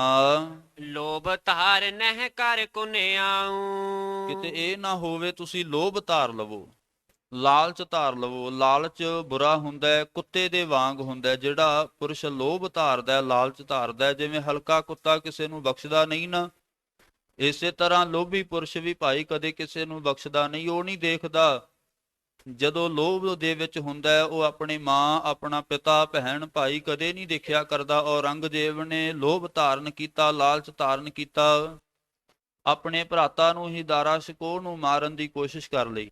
ਇਸ ਕਰਕੇ ਲੋਭ ਨਹੀਂ ਕਦੇ ਵੀ ਧਾਰਨਾ, ਉਪਦਰਵ ਨਹੀਂ ਕਿਸੇ ਦੇ ਨਾਲ ਕਰਨਾ। ਜਗਤ ਜਾਨੀਐ ਸੁਪਨ ਸਮਾਨਾ। ਇਹ ਜਿਹੜਾ ਜਗਤ ਹੈ ਭਾਈ ਸੁਪਨੇ ਦੇ ਸਮਾਨ ਜਾਣਨਾ। ਸਤ ਆਤਮਾ ਏਕ ਪਛਾਨਾ। ਬਾਕੀ ਜਿਹੜੀ ਆਤਮਾ ਹੈ ਉਹੀ ਸੱਤ ਹੈ। ਆਤਮਾ ਸੱਤ ਹੈ, ਸੰਸਾਰ ਝੂਠਾ ਹੈ, ਜਗਤ ਹਮੇਸ਼ਾ ਹੀ ਝੂਠਾ ਹੈ। ਜਗਤ ਜਾਂ ਸੰਸਾਰ, ਸੰਸਾਰ ਉਹਨੂੰ ਕਹਿੰਦੇ ਆ ਜੋ ਸਰ ਕਰੀ ਜਾਂਦਾ ਹੈ, ਭਾਵ ਸਰਕਦਾ ਜਾਂਦਾ ਹੈ, ਸਮਾਂ ਉਹ ਲੰਘਦਾ ਜਾਂਦਾ ਹੈ। ਇਹ ਸੱਤ ਨਹੀਂ ਹੈ ਗੁਰਮੁਖੋ। ਸਾਡੀ ਆਤਮਾ ਹੀ ਸੱਤ ਹੈ। ਤਿੰਨ ਆਤਮਾ ਮੰਨੀਆਂ ਜਾਂਦੀਆਂ ਨੇ, ਜਿਨ੍ਹਾਂ ਦੇ ਵਿੱਚ ਗੌਣ ਆਤਮਾ ਨੂੰ ਸਾਡਾ ਹਿਸਾਬ ਕਿਤਾਬ ਦੇਣਾ ਪੈਂਦਾ ਹੈ, ਲੇਖਾ ਜੋਖਾ ਦੇਣਾ ਪੈਂਦਾ ਹੈ। ਗਰੀਬ ਨਵਾਜ਼ ਸੱਚੇ ਪਾਤਸ਼ਾਹ ਮਹਾਰਾਜ ਕਹਿੰਦੇ ਇਹ ਸਰੀਰਾ ਮੇਰਿਆ ਹਰ ਤੁਮ ਮਹਿ ਜੋਤ ਰੱਖੀ। ਉਹ ਜੋਤ ਹੀ ਗੁਰਸੰਗਤ ਜੀ ਸਤ ਹੈ, ਇਹ ਆਤਮਾ ਸਤ ਜਾਣਨਾ ਕਰੋ। ਸੇਵਾ ਸੰਤਨ ਕੀ ਚਿਤ ਦੀਜੈ। ਅਤੇ ਹਮੇਸ਼ਾ ਸੰਤਾਂ ਦੀ ਸੇਵਾ ਦੇ ਵਿੱਚ ਆਪਣਾ ਚਿੱਤ ਲਾ ਦਿਓ। ਚਿੱਤ ਨੂੰ ਬਾਹਰ ਮੁਖੀ ਨਾ ਕਰੋ, ਸੰਤਾਂ ਦੀ ਮਹਾਂਪੁਰਖਾਂ ਦੀ ਸੇਵਾ ਕਰੋ। ਜਿਵੇਂ ਭਗਤ ਕਬੀਰ ਸਾਹਿਬ ਜੀ ਨੇ ਵੀ ਇਹ ਕਿਹਾ ਹੈ, ਕਬੀਰ ਸਾਧੂ ਕੀ ਸੰਗਤ ਰਹੋ, ਜੋ ਕੀ ਭੂਸੀ ਖਾਓ। ਹੋਣ ਹਾਰ ਸੋ ਹੋਏ ਹੈ, ਸਾਕਤ ਸੰਗ ਨਾ ਜਾਓ। ਕੁਝ ਵੀ ਹੋ ਜਾਵੇ ਭਾਈ, ਸਾਕਤ ਦਾ ਸੰਗ ਨਾ ਕਰੋ ਤੇ ਸਾਧੂ ਦੀ ਸੰਗਤ ਨਾ ਤਿਆਗੋ। ਨਗਨ ਛੁਦਤ ਪਰ ਕਰੁਣਾ ਕੀਜੈ। ਮਹਾਰਾਜ ਕਹਿੰਦੇ, ਰਾਜਨ ਜੀ, ਕੋਈ ਨਗਨ ਹੈ, ਵਸਤਰਾਂ ਤੋਂ ਬਗੈਰ ਹੈ, ਕੋਈ ਭੁੱਖਾ ਹੈ, ਭਾਵ ਜਿਨੇ ਕਦੇ ਲੰਗਰ ਨਹੀਂ ਛਕਿਆ, ਕੋਈ ਭੁੱਖਾ ਹੈ, ਦੂਰ ਦਰੇਡੇ ਤੋਂ ਚੱਲ ਕੇ ਆ ਰਿਹਾ ਹੈ, ਉਸ ਦੀ ਸੇਵਾ ਕਰੋ। ਨਗਨ ਨੂੰ ਉਸ ਨੂੰ ਵਸਤਰ ਚੰਗੇ ਦਿਵਾਓ, ਭੁੱਖੇ ਨੂੰ ਭੋਜਨ ਛਕਾ ਦਿਓ। ਸਤਨਾਮ ਜਪੀਏ ਲਿਵ ਲਾਈ। ਅਤੇ ਲਿਵ ਲਾ ਕੇ ਸਤਨਾਮ ਦਾ ਜਾਪ ਕਰੋ। ਸਤਨਾਮ ਵਾਹਿਗੁਰੂ ਵਾਹਿਗੁਰੂ ਵਾਹਿਗੁਰੂ। ਜਿਹਨੂੰ ਮਹਾਰਾਜ ਨੇ ਕਿਹਾ ਵਾਹਿਗੁਰੂ ਗੁਰਮੰਤਰ ਹੈ, ਜਪ ਹਉਮੈ ਖੋਈ। ਲਿਵ ਲਾ ਕੇ, ਲਿਵ ਜੋੜ ਕੇ ਗੁਰਮੰਤਰ ਦਾ ਜਾਪ ਕਰੋ। ਸੁਨੀਏ ਹਰ ਕੀਰਤ ਗੁਣ ਗਾਈ। ਅਤੇ ਨਾਲੇ ਤਾਂ ਹਰੀ ਦੀ ਜਿਹੜੀ ਕੀਰਤੀ ਹੈ, ਹਰੀ ਦਾ ਜਸ ਹੈ, ਕੀਰਤਨ ਰੂਪ ਦੇ ਵਿੱਚ ਗਾਓ। ਤੇ ਜਿੱਥੇ ਗਾਉਣਾ ਹੈ ਉੱਥੇ ਭਾਈ ਸੁਣਨਾ ਵੀ ਕਰੋ। ਸਤ ਸੰਗਤ ਮਿਲ ਸਮਾ ਬਿਤਾਵੋ। ਜਿਹੜਾ ਜ਼ਿਆਦਾ ਸਮਾਂ ਸਤ ਸੰਗਤ ਦੇ ਵਿੱਚ ਮਹਾਰਾਜ ਕਹਿੰਦੇ ਬਤਾਓ। ਭਗਤ ਜੀ ਕਹਿੰਦੇ, ਏਕ ਘੜੀ ਆਦੀ ਘੜੀ ਆਦੀ ਹੂੰ ਤੇ ਆਦ, ਭਗਤਨ ਸੇਤੀ ਗੋਸ਼ਟੇ ਜੋ ਕੀਨੇ ਸੋ ਲਾਭ। ਇਹ ਉਪਦੇਸ਼ ਜੇ ਆਪ ਕਮਾਵੋ। ਮਹਾਰਾਜ ਦੱਸ ਰਹੇ ਹੈ, ਕਹਿੰਦੇ ਰਾਜਨ ਜੀ, ਜੇਕਰ ਤੁਸੀਂ ਇਹ ਉਪਦੇਸ਼ ਕਮਾ ਲਵੋ, ਸਾਡੀ ਦਿੱਤੀ ਹੋਈ ਸਿੱਖਿਆ ਨੂੰ ਧਾਰਨ ਕਰ ਲਵੋ, ਤੋ 22 ਧਾਰਨ ਹੋਏ ਰਾਜਾ। ਫਿਰ ਤੁਸੀਂ 22 ਧਾਰ ਦੇ ਰਾਜੇ ਹੋ ਜਾਓਗੇ। 22 ਧਾਰ ਦੇ ਰਾਜੇ, ਤੁਹਾਡੇ ਕੋਲੇ ਸਭ ਰਾਜ ਭਾਗ ਤੁਹਾਡੇ ਕੋਲੇ ਹੋਏਗਾ। ਸਭ ਇਸ ਲੋਕ ਕਹਿ ਪੂਜਹਿ ਕਾਜਾ। ਬਾਕੀ ਇਸ ਲੋਕ ਦੇ, ਇੱਕ ਲੋਕ ਤੇ ਇੱਕ ਪਰਲੋਕ। ਗਰੀਬ ਨਵਾਜ ਮਹਾਰਾਜ ਕਹਿੰਦੇ, ਲੋਕ ਦੇ ਜਿਹੜੇ ਕਾਰਜ ਹਨ, ਸੰਸਾਰੀ ਕਾਰਜ ਹੈ, ਤੁਹਾਡੇ ਸਾਰੇ ਪੂਰਨ ਹੋ ਜਾਣਗੇ। ਹੋਵੇ ਪਰਲੋਕ ਬਿਖੈ ਗਤ ਆਛੇ। ਅਤੇ ਪਰਲੋਕ ਦੇ ਅੰਦਰ ਵੀ ਤੁਹਾਡੀ ਗਤ ਅੱਛੀ ਹੋ ਜਾਏਗੀ। ਤੁਹਾਨੂੰ ਕਿਸੇ ਤਰ੍ਹਾਂ ਦੀ ਕੋਈ ਦਿੱਕਤ ਨਹੀਂ ਆਏਗੀ, ਭਾਵ ਕੋਈ ਤੰਗੀ ਨਹੀਂ ਆਏਗੀ। ਰੇ ਰੇ ਦਰਗਹਿ ਕਹਿ ਨਾ ਕੋਊ, ਆਓ ਬੈਠ ਆਦਰ ਸੁਭ ਦਊ। ਸਾਰੇ ਤੁਹਾਡਾ ਸਤਿਕਾਰ ਕਰਨਗੇ। ਬਖਸ਼ੇ ਅਬ ਜੋ ਕਰੇ ਅਗ ਪਾਛੇ। ਮਹਾਰਾਜ ਕਹਿੰਦੇ, ਜਿਹੜੇ ਭਾਈ ਤੁਸੀਂ ਪਿੱਛੇ ਪਾਪ ਕੀਤੇ ਹੋਏ ਸਨ, ਕੋਈ ਨਹੀਂ ਬਖਸ਼ ਸਕਦਾ ਗੁਰੂ ਨਾਨਕ ਦੇਵ ਮਹਾਰਾਜ ਜੀ ਤੋਂ ਬਿਨਾਂ। ਇੱਕੋ ਹੀ ਇੱਕ ਗੁਰੂ ਨਾਨਕ ਦੇਵ ਮਹਾਰਾਜ ਹੈ, ਜਿਹੜੇ ਕਿਲਵਿਖ ਪਾਪਾਂ ਨੂੰ ਬਖਸ਼ ਸਕਦੇ ਆ ਭਾਈ। ਦੁਨੀਆ ਦੇ ਕਿਸੇ ਵੀ ਤੁਸੀਂ ਕੋਨੇ ਦੇ ਵਿੱਚ ਚਲੇ ਜਾਓ, ਦੇਵੀ ਨੂੰ ਮੰਨ ਲਓ, ਕਿਸੇ ਹੋਰ ਦਾ ਪੂਜਨ ਕਰ ਲਵੋ, ਕੋਈ ਤੁਹਾਡੇ ਪਾਪਾਂ ਨੂੰ ਨਹੀਂ ਬਖਸ਼ ਸਕਦਾ, ਕਰਮਾਂ ਨੂੰ ਨਹੀਂ ਬਖਸ਼ ਸਕਦਾ। ਇਹ ਤਾਂ ਧੰਨ ਗੁਰੂ ਨਾਨਕ ਦਾ ਦਰ ਐਸਾ ਹੈ, ਜਿਹੜਾ ਤੁਹਾਡੇ ਪਾਪਾਂ ਨੂੰ ਬਖਸ਼ ਸਕਦਾ ਹੈ। ਇਸੇ ਕਰਕੇ ਤਾਂ ਕਹਿੰਦੇ ਆ, ਐਸਾ ਦਰ ਛੋਡੀਐ ਸੋ ਦਰ ਛੋਡੀਐ, ਔਰ ਦੂਜਾ ਕੌਣ ਤੇ ਆਈ ਹੈ। ਕਿਹੜੇ ਦਰ ਨੂੰ ਭਾਈ ਛੱਡੀਏ? ਛੱਡਣਾ ਤਾਂ ਐਸਾ ਦਰ ਭਾਈ ਜਿਹੜਾ ਕਦੇ ਵੀ ਨਾ ਛੱਡੀਏ, ਜਿਹੜਾ ਗੁਰੂ ਨਾਨਕ ਦੇਵ ਮਹਾਰਾਜ ਸਾਡੇ ਪਾਪਾਂ ਨੂੰ ਖਤਮ ਕਰਨ ਵਾਲਾ ਹੈ। ਗੁਰੂ ਨਾਨਕ ਦਾ ਦਰਬਾਰ ਐਸਾ ਹੈ। ਇਸ ਰਾਜੇ ਦੇ ਜਿੰਨੇ ਪਾਪ ਕੀਤੇ ਮਗਰ ਕੀਤੇ ਹੋਏ ਸਨ, ਸਾਰੇ ਮਹਾਰਾਜ ਜੀ ਨੇ ਬਖਸ਼ ਦਿੱਤੇ ਹਨ। ਸੁਨ ਗੁਰ ਬਚਨ ਨਿਰਪਤ ਮਨ ਪਾਏ। ਗਰੀਬ ਨਵਾਜ ਜੀ ਦੇ ਬਚਨ ਸੁਣ ਕੇ ਨਿਰਪਤ ਦੇ ਮਨ ਨੂੰ ਭਾ ਗਏ। ਗੁਰਸੰਗਤ ਜੀ ਚੰਗੇ ਲੱਗੇ ਐ। ਜਸ ਪਾਖੇ ਤਸ ਬਹੁਰ ਕਮਾਏ। ਜਿਸ ਤਰ੍ਹਾਂ ਮਹਾਰਾਜ ਜੀ ਨੇ ਇਹਨਾਂ ਨੂੰ ਆਖਿਆ, ਰਾਜੇ ਨੂੰ ਆਖਿਆ, ਉਸ ਤਰ੍ਹਾਂ ਹੀ ਫਿਰ ਗਰੀਬ ਨਵਾਜ ਸੱਚੇ ਪਾਤਸ਼ਾਹ ਮਹਾਰਾਜ ਜੀ ਦੇ ਬਚਨਾਂ ਨੂੰ ਕਮਾਇਆ। ਬਦਿਓ ਰਾਜ ਜੇ ਤੋ ਗੁਰ ਪਾਖਾ। ਫਿਰ ਜਿਵੇਂ ਮਹਾਰਾਜ ਜੀ ਨੇ ਬਚਨ ਕੀਤਾ ਸੀ ਭਾਈ, ਉਹਨਾਂ ਹੀ ਇਹਦਾ ਰਾਜ ਭਾਗ ਵੱਧ ਗਿਆ। ਭਾਵ ਬਹੁਤ ਤਕੜਾ ਰਾਜਾ ਹੋਇਆ ਹੈ। ਕੇਤਿਕ ਦਿਵਸ ਸ੍ਰੀ ਗੁਰ ਤੇ ਰਾਖਾ। ਕੁਝ ਕੁ ਦਿਨ ਧੰਨ ਗੁਰੂ ਨਾਨਕ ਦੇਵ ਸੱਚੇ ਪਾਤਸ਼ਾਹ ਮਹਾਰਾਜ ਜੀ ਨੂੰ ਆਪਣੇ ਕੋਲ ਹੀ ਰੱਖਿਆ। ਧਰਮ ਦ੍ਰਿੜਾਏ ਦੀਨ ਉਪਦੇਸ਼ਾ। ਧਰਮ ਦ੍ਰਿੜ ਕਰਾ ਦਿੱਤਾ, ਪੱਕਾ ਕਰਾ ਦਿੱਤਾ। ਧਰਮ ਦ੍ਰਿੜ ਕਰਾ ਦੇਣਾ ਗੁਰਸੰਗਤ ਜੀ, ਫੇਰ ਹੀ ਸਾਡੇ ਅੰਦਰ ਨਾਮ ਦਾ ਵਾਸਾ ਹੋ ਸਕਦਾ, ਜੇ ਦ੍ਰਿੜ ਹੋਵੇ, ਧਰਮ ਪੱਕਾ ਹੋਵੇ। ਕਿਉਂਕਿ ਧਰਮ ਹੀ ਜ਼ਿਆਦਾ ਮੂਲ ਹੈ। ਧਰਮ ਤਾਂ ਵੱਧਦਾ ਜੇ ਦਇਆ ਹੋਊਗੀ। ਗਰੀਬ ਨਵਾਜ ਸੱਚੇ ਪਾਤਸ਼ਾਹ ਮਹਾਰਾਜ ਜੀ ਨੇ ਸਾਨੂੰ ਕਿਹਾ ਹੈ ਕਿ ਦਇਆ ਵੀ ਅੰਦਰ ਹੋਣੀ ਚਾਹੀਦੀ ਹੈ, ਸਤ ਸੰਤੋਖ ਅੰਦਰ ਹੋਣਾ ਚਾਹੀਦਾ ਹੈ। ਗੁਰੂ ਸਤ ਸੰਤੋਖ ਬਖਸ਼ ਦਿੰਦਾ ਹੈ, ਕੱਚਾ ਗੁਰੂ ਇਹ ਨਹੀਂ ਬਖਸ਼ ਸਕਦਾ। ਪੂਰਨ ਗੁਰੂ ਹੀ ਤੁਹਾਨੂੰ ਸਾਨੂੰ ਇਹ ਦਾਤਾਂ ਬਖਸ਼ ਸਕਦਾ ਹੈ। ਮਹਾਰਾਜ ਜੀ ਨੇ ਧਰਮ ਦ੍ਰਿੜ ਕਰਵਾਇਆ। ਵਿਦਾ ਹੋਏ ਗਮਨੇ ਜਗਤੇਸ਼ਾ। ਜਗਤ ਦੇ ਮਾਲਕ ਗੁਰਸੰਗਤ ਜੀ ਇਸ ਜਗ੍ਹਾ ਤੋਂ ਵਿਦਾ ਹੋਏ ਹਨ। 1 ਗ੍ਰਾਮ ਬਨਜਾਰਨ ਕੇਰਾ। ਇੱਕ ਜੋ ਬਰਜਾਰਨ ਭਾਵ ਜਾਰਿਆਂ ਦਾ ਗ੍ਰਾਮ ਸੀ, ਗਰੀਬ ਨਿਵਾਸ ਸੱਚੇ ਪਾਤਸ਼ਾਹ ਮਹਾਰਾਜ ਉਧਰ ਨੂੰ ਚੱਲੇ ਐ। ਤਹਾਂ ਆਏ ਨਿਸਕੀਨ ਬਸੇਰਾ। ਉੱਥੇ ਆ ਕੇ ਗਰੀਬ ਨਿਵਾਸ ਸੱਚੇ ਪਾਤਸ਼ਾਹ ਨੇ ਬਾਰ-ਬਾਰ ਆਪਣਾ ਬਸੇਰਾ ਕਰ ਲਿਆ, ਆਸਣ ਲਾ ਲਿਆ। ਤਿਨਕੇ ਵਿਖੇ ਹੁਤੋ ਜੋ ਨਾਇਕ। ਉਹਨਾਂ ਦੇ ਵਿੱਚ ਇੱਕ ਨਾਇਕ ਸੀ, ਆਪਾਂ ਜਿਵੇਂ ਆਪਾਂ ਕਹਿ ਦਿੰਦੇ ਆ ਸਰਪੰਚ ਜਾਂ ਸ਼੍ਰੋਮਣੀ ਸੀ, ਉਹਨਾਂ ਦਾ ਮੇਨ ਕੋਈ ਮਨੁੱਖ ਸੀ ਉਹਨਾਂ ਦਾ। ਸੁਤ ਜਨਮਿਓ ਤੇ ਘਰ ਸੁਖਦਾਇਕ। ਅਤੇ ਉਸ ਦੇ ਘਰ ਦੇ ਅੰਦਰ ਗਰੀਬ ਨਿਵਾਸ ਸੱਚੇ ਪਾਤਸ਼ਾਹ ਮਹਾਰਾਜ ਗਏ ਹੋਏ ਐ। ਥੋੜੇ ਦਿਨ ਪਹਿਲਾਂ ਹੀ ਕੋਈ ਕਹਿੰਦੇ ਆ ਪੁੱਤਰ ਨੇ ਜਨਮ ਲਿਆ ਸੀ। ਤੇ ਸੰਤਤ ਪੂਰਬ ਨਹਿ ਕੋਈ। ਹੁਣ ਉਹਦੇ ਘਰ ਦੇ ਵਿੱਚ ਭਾਈ ਕੋਈ ਸੰਤਾਨ ਨਹੀਂ ਸੀ, ਕੋਈ ਪੁੱਤਰ ਨਹੀਂ ਸੀ। ਜਦੋਂ ਪੁੱਤਰ ਘਰ ਦੇ ਅੰਦਰ ਆਉਂਦਾ ਹੈ, ਕਈ ਵਾਰੀ ਸਮਾਂ ਲੰਘਦਾ ਹੈ, ਫਿਰ ਖੁਸ਼ੀ ਵੀ ਮਨ ਨੂੰ ਹੁੰਦੀ ਹੈ। ਘਰ ਦੇ ਅੰਦਰ ਇਹਨਾਂ ਦੇ ਪੁੱਤਰ ਨਹੀਂ ਸੀ, ਇਸ ਕਰਕੇ ਬਹੁਤ ਖੁਸ਼ੀ ਮਨਾ ਰਹੇ ਸਨ। ਤਾਂ ਦਿਨ ਅਧਿਕ ਬਧਾਈ ਹੋਈ। ਇਸ ਕਰਕੇ ਕਵੀ ਜੀ ਲਿਖਦੇ ਐ, ਗੁਰੂ ਅੰਗਦ ਦੇਵ ਸੱਚੇ ਪਾਤਸ਼ਾਹ ਮਹਾਰਾਜ ਜੀ ਨੂੰ ਭਾਈ ਬਾਲਾ ਜੀ ਜੋ ਕਥਾ ਸੁਣਾ ਰਹੇ ਐ, ਕਹਿੰਦੇ ਬਹੁਤ ਵਧਾਈਆਂ ਹੋਈਆਂ ਸੀ। ਲੋਕ ਆ ਕੇ ਇਹਨਾਂ ਨੂੰ ਵਧਾਈਆਂ ਦੇ ਰਹੇ ਸਨ। ਆਨ ਮੁਬਾਰਕ ਮਾਨਵ ਦੇਵ ਹੈ। ਅਤੇ ਮਾਨਵ ਮਨੁੱਖ ਆ ਕੇ ਵਧਾਈਆਂ ਦਿੰਦੇ ਆ। ਉੱਥੇ ਕਹਿੰਦੇ ਆ ਤੇਰੀ ਆਰਬਲਾ ਲੰਬੀ ਹੋਵੇ, ਬਹੁਤ ਅਸੀਸਾਂ ਦਿੰਦੇ ਹਨ। ਪੁਰ ਪ੍ਰਸੰਨਤਾ ਸਭ ਕੀ ਲੇਵ ਹੈ। ਇਤੇ ਰਾਜੇ ਨੇ ਗੁਰਸੰਗਤ ਜੀ ਹਿਰਦੇ ਅੰਦਰ ਸਾਰਿਆਂ ਦੀ ਬੜੀ ਪ੍ਰਸੰਨਤਾ ਲੈਣਾ ਕੀਤੀ, ਸਾਰਿਆਂ ਨੂੰ ਖੁਸ਼ ਕਰਕੇ ਤੋਰਿਆ। ਮਿਲ ਕਰ ਦੇ ਅਸੀਸ ਬੇਸਾਲਾ। ਮਿਲ ਕਰਕੇ ਬਹੁਤ ਅਸੀਸਾਂ ਦਿੰਦੇ ਆ, ਤੇਰੀ ਆਰਬਲਾ ਚੰਗੀ ਹੋਵੇ, ਤੂੰ ਮਾਤਾ ਪਿਤਾ ਦਾ ਲਾਇਕ ਬਣੇ, ਇਸ ਤਰ੍ਹਾਂ ਦੀਆਂ ਬੱਚੇ ਨੂੰ ਅਸੀਸਾਂ ਬਖਸ਼ਿਸ਼ ਕਰਦੇ ਆ, ਦਿੰਦੇ ਹਨ। ਡਾਰਤ ਅਲਤਾ ਬਹੁਰ ਗੁਲਾਲਾ। ਜਿਵੇਂ ਹੋਲੀ ਦੇ ਦਿਨਾਂ ਦੇ ਵਿੱਚ ਰੰਗ ਸੁੱਟਿਆ ਜਾਂਦਾ ਹੈ, ਇਸੇ ਤਰ੍ਹਾਂ ਲਾਲ ਰੰਗ ਜੋ ਆਟਾ ਹੁੰਦਾ ਹੈ ਗੁਰਸੰਗਤ ਜੀ, ਉਹ ਇੱਕ ਦੂਜੇ ਉੱਪਰ ਇਹ ਸਿੱਟਦੇ ਹਨ। ਤੇ ਉਪਬਨ ਮੈਂ ਸ਼੍ਰੀ ਗੁਰ ਆਏ। ਬਾਰ-ਬਾਰ ਉਪਬਨ ਜੰਗਲ ਦੇ ਵਿੱਚ ਗਰੀਬ ਨਵਾਜ ਗੁਰੂ ਨਾਨਕ ਦੇਵ ਮਹਾਰਾਜ ਜੀ ਵੀ ਆਏ ਐ। ਬੈਠੇ ਜਹ ਬਹੁ ਪੰਤ ਬਧਾਏ। ਉੱਥੇ ਆ ਕੇ ਸਤਿਗੁਰੂ ਮਹਾਰਾਜ ਬੈਠੇ ਐ, ਜਿੱਥੇ ਬਹੁਤ ਵਧਾਈਆਂ ਦੇ ਰਹੇ ਐ। ਆ ਕੇ ਉਸ ਰਾਜਨ ਨੂੰ ਵਧਾਈਆਂ ਦੇ ਰਹੇ ਹਨ। ਕਰਤ ਬਿਲਾਸ ਸੰਝ ਪੀ ਗਵਨੇ। ਅਤੇ ਆਪਸ ਵਿੱਚ ਬਿਲਾਸ ਕਰਦੇ, ਗੱਲਾਂ ਬਾਤਾਂ ਕਰਦੇ ਕਰਦੇ ਜਦੋਂ ਸੰਝ ਦਾ ਸਮਾਂ ਹੋ ਗਿਆ, ਭਾਵ ਸ਼ਾਮਾਂ ਦਾ ਸਮਾਂ ਹੋ ਗਿਆ, ਆਪਣੇ ਘਰੋਂ ਘਰੀ ਗਮਣੇ ਭਾਵ ਚਲੇ ਗਏ। ਪ੍ਰਾਪਤ ਹੋਤ ਭਏ ਨਿਜ ਭਵਨੇ। ਸਾਰੇ ਇਕੱਠ ਗੁਰਸੰਗਤ ਜੀ ਆਪੋ ਘਰੋਂ ਘਰੀ ਜਾਣ ਲੱਗੇ ਹਨ।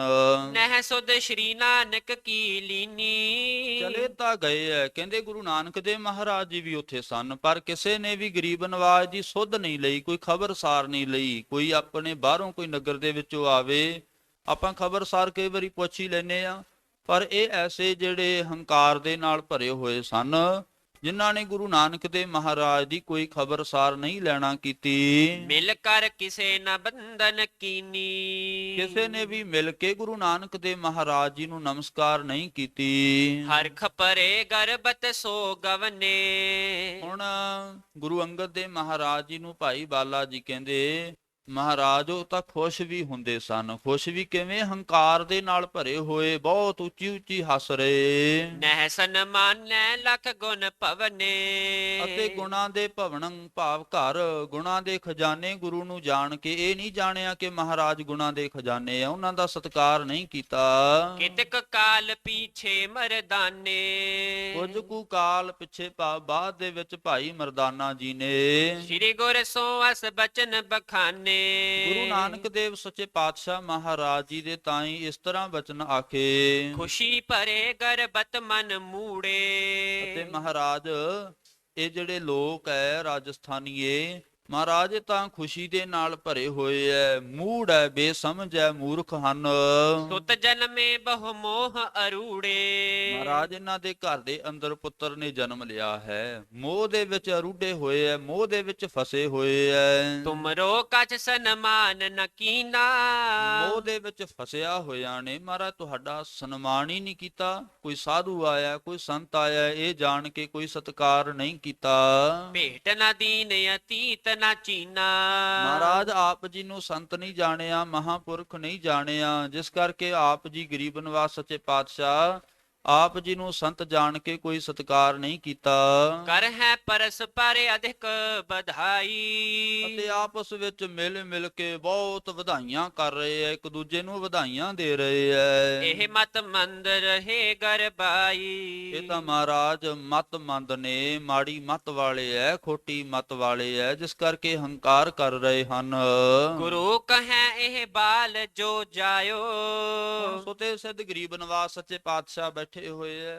ਸਾਧੂ ਬੋਲੇ ਸਹਿਜ ਸੁਭਾਏ, ਸਾਧੂ ਕਾ ਬੋਲਿਆ ਬਿਰਥਾ ਨਾ ਜਾਏ। ਗੁਰੂ ਨਾਨਕ ਦੇਵ ਸੱਚੇ ਪਾਤਸ਼ਾਹ ਮਹਾਰਾਜ ਜੀ ਬੈਠੇ ਹੋਏ, ਭਾਈ ਮਰਦਾਨਾ ਜੀ ਨੇ ਬਚਨ ਵਿਲਾਸ ਕੀਤੇ। ਮਹਾਰਾਜ ਆਖਣ ਲੱਗੇ ਕਿ ਭਾਈ ਇਹਨਾਂ ਦੇ ਘਰ ਦੇ ਅੰਦਰ ਜਿਸ ਬੱਚੇ ਨੇ ਜਨਮ ਲਿਆ ਹੈ, ਸੋ ਆਪਣੋ ਰਿਣ ਲੈਣੇ ਆਇਓ। ਮਰਦਾਨੇ ਉਹ ਐਵੇਂ ਨਹੀਂ ਆਇਆ, ਉਹ ਤਾਂ ਆਪਣਾ ਰਿਣ ਲੈਣ ਵਾਸਤੇ ਆਇਆ ਹੈ, ਉਹ ਤਾਂ ਆਪਣਾ ਕਰਜ਼ਾ ਲੈਣ ਵਾਸਤੇ ਆਇਆ ਇਹਨਾਂ ਦੇ ਕੋਲੋਂ। ਪੂਰਬ ਜਨਮ ਜਿਤੋ ਇਸ ਪਾਹੀ। ਅਤੇ ਬਾਕੀ ਜਿਹੜਾ ਇਹਦਾ ਪੂਰਬਲਾ ਜਨਮ ਸੀ, ਸੋਲੇ ਭੋਰ ਹੋਤ ਮਰ ਜਾਹੀ। ਅਤੇ ਉਹਦੇ ਇਹ ਜਨਮ ਦੇ ਵਿੱਚ ਇਹਨਾਂ ਦਾ ਕੋਈ ਲੈਣਾ ਦੇਣਾ ਸੀ, ਲੇਖਾ ਜੋਖਾ ਸੀ, ਹਿਸਾਬ ਕਿਤਾਬ ਖੜਾ ਸੀ। ਆਪਣਾ ਰਿਣ ਲੈ ਕੇ, ਆਪਣਾ ਕਰਜ਼ਾ ਲੈ ਕੇ, ਆ ਦੇਖਿਓ ਤੂੰ ਰਾਤੇ ਰਾਤ ਬਾਅਦ ਅੰਮ੍ਰਿਤ ਵੇਲੇ ਹੋਣ ਦੀ ਢੇਰ ਹੈ, ਇਹਨੇ ਚੜਾਈ ਕਰ ਜਾਣਾ ਹੈ। ਇਸ ਕੋ ਦੈ ਹੈ ਸੰਕਟ ਭਾਰਾ। ਜਿਹੜਾ ਪਰਿਵਾਰ ਹੈ ਇਹਨਾਂ ਨੂੰ ਇਹ ਬੜਾ ਭਾਰੀ ਸੰਕਟ ਦੇਗਾ, ਬੜਾ ਦੁੱਖ ਦੇਗਾ। ਰੁਦਨ ਕਰੈ ਕਹਿ ਬਾਲ ਹਮਾਰਾ। ਅਤੇ ਆਪਸ ਵਿੱਚ ਰੋ ਰੋ ਕੇ ਆਖਣਗੇ, ਹੇ ਰੁਦਨ ਕਰੈ ਕਹਿ ਬਾਲ ਹਮਾਰਾ, ਕਿ ਸਾਡਾ ਬਾਲ ਚੜਾਈ ਕਰ ਗਿਆ, ਸਾਡਾ ਬੱਚਾ ਚੜਾਈ ਕਰ ਗਿਆ। ਮੋਹ ਫਾਸ ਮੈਂ ਫਸ ਕਰ ਆਪਾ। ਕਿਉਂਕਿ ਇਹ ਮੋਹ ਦੇ ਫਾਂਸੇ ਦੇ ਵਿੱਚ ਫਸੇ ਹੋਏ ਆ, ਆਪ ਹੀ ਫਸੇ ਹੋਏ ਹਨ। ਮਿਲ ਕਰ ਹੈ ਬਿਲਾਪ ਕਲਾਪਾ।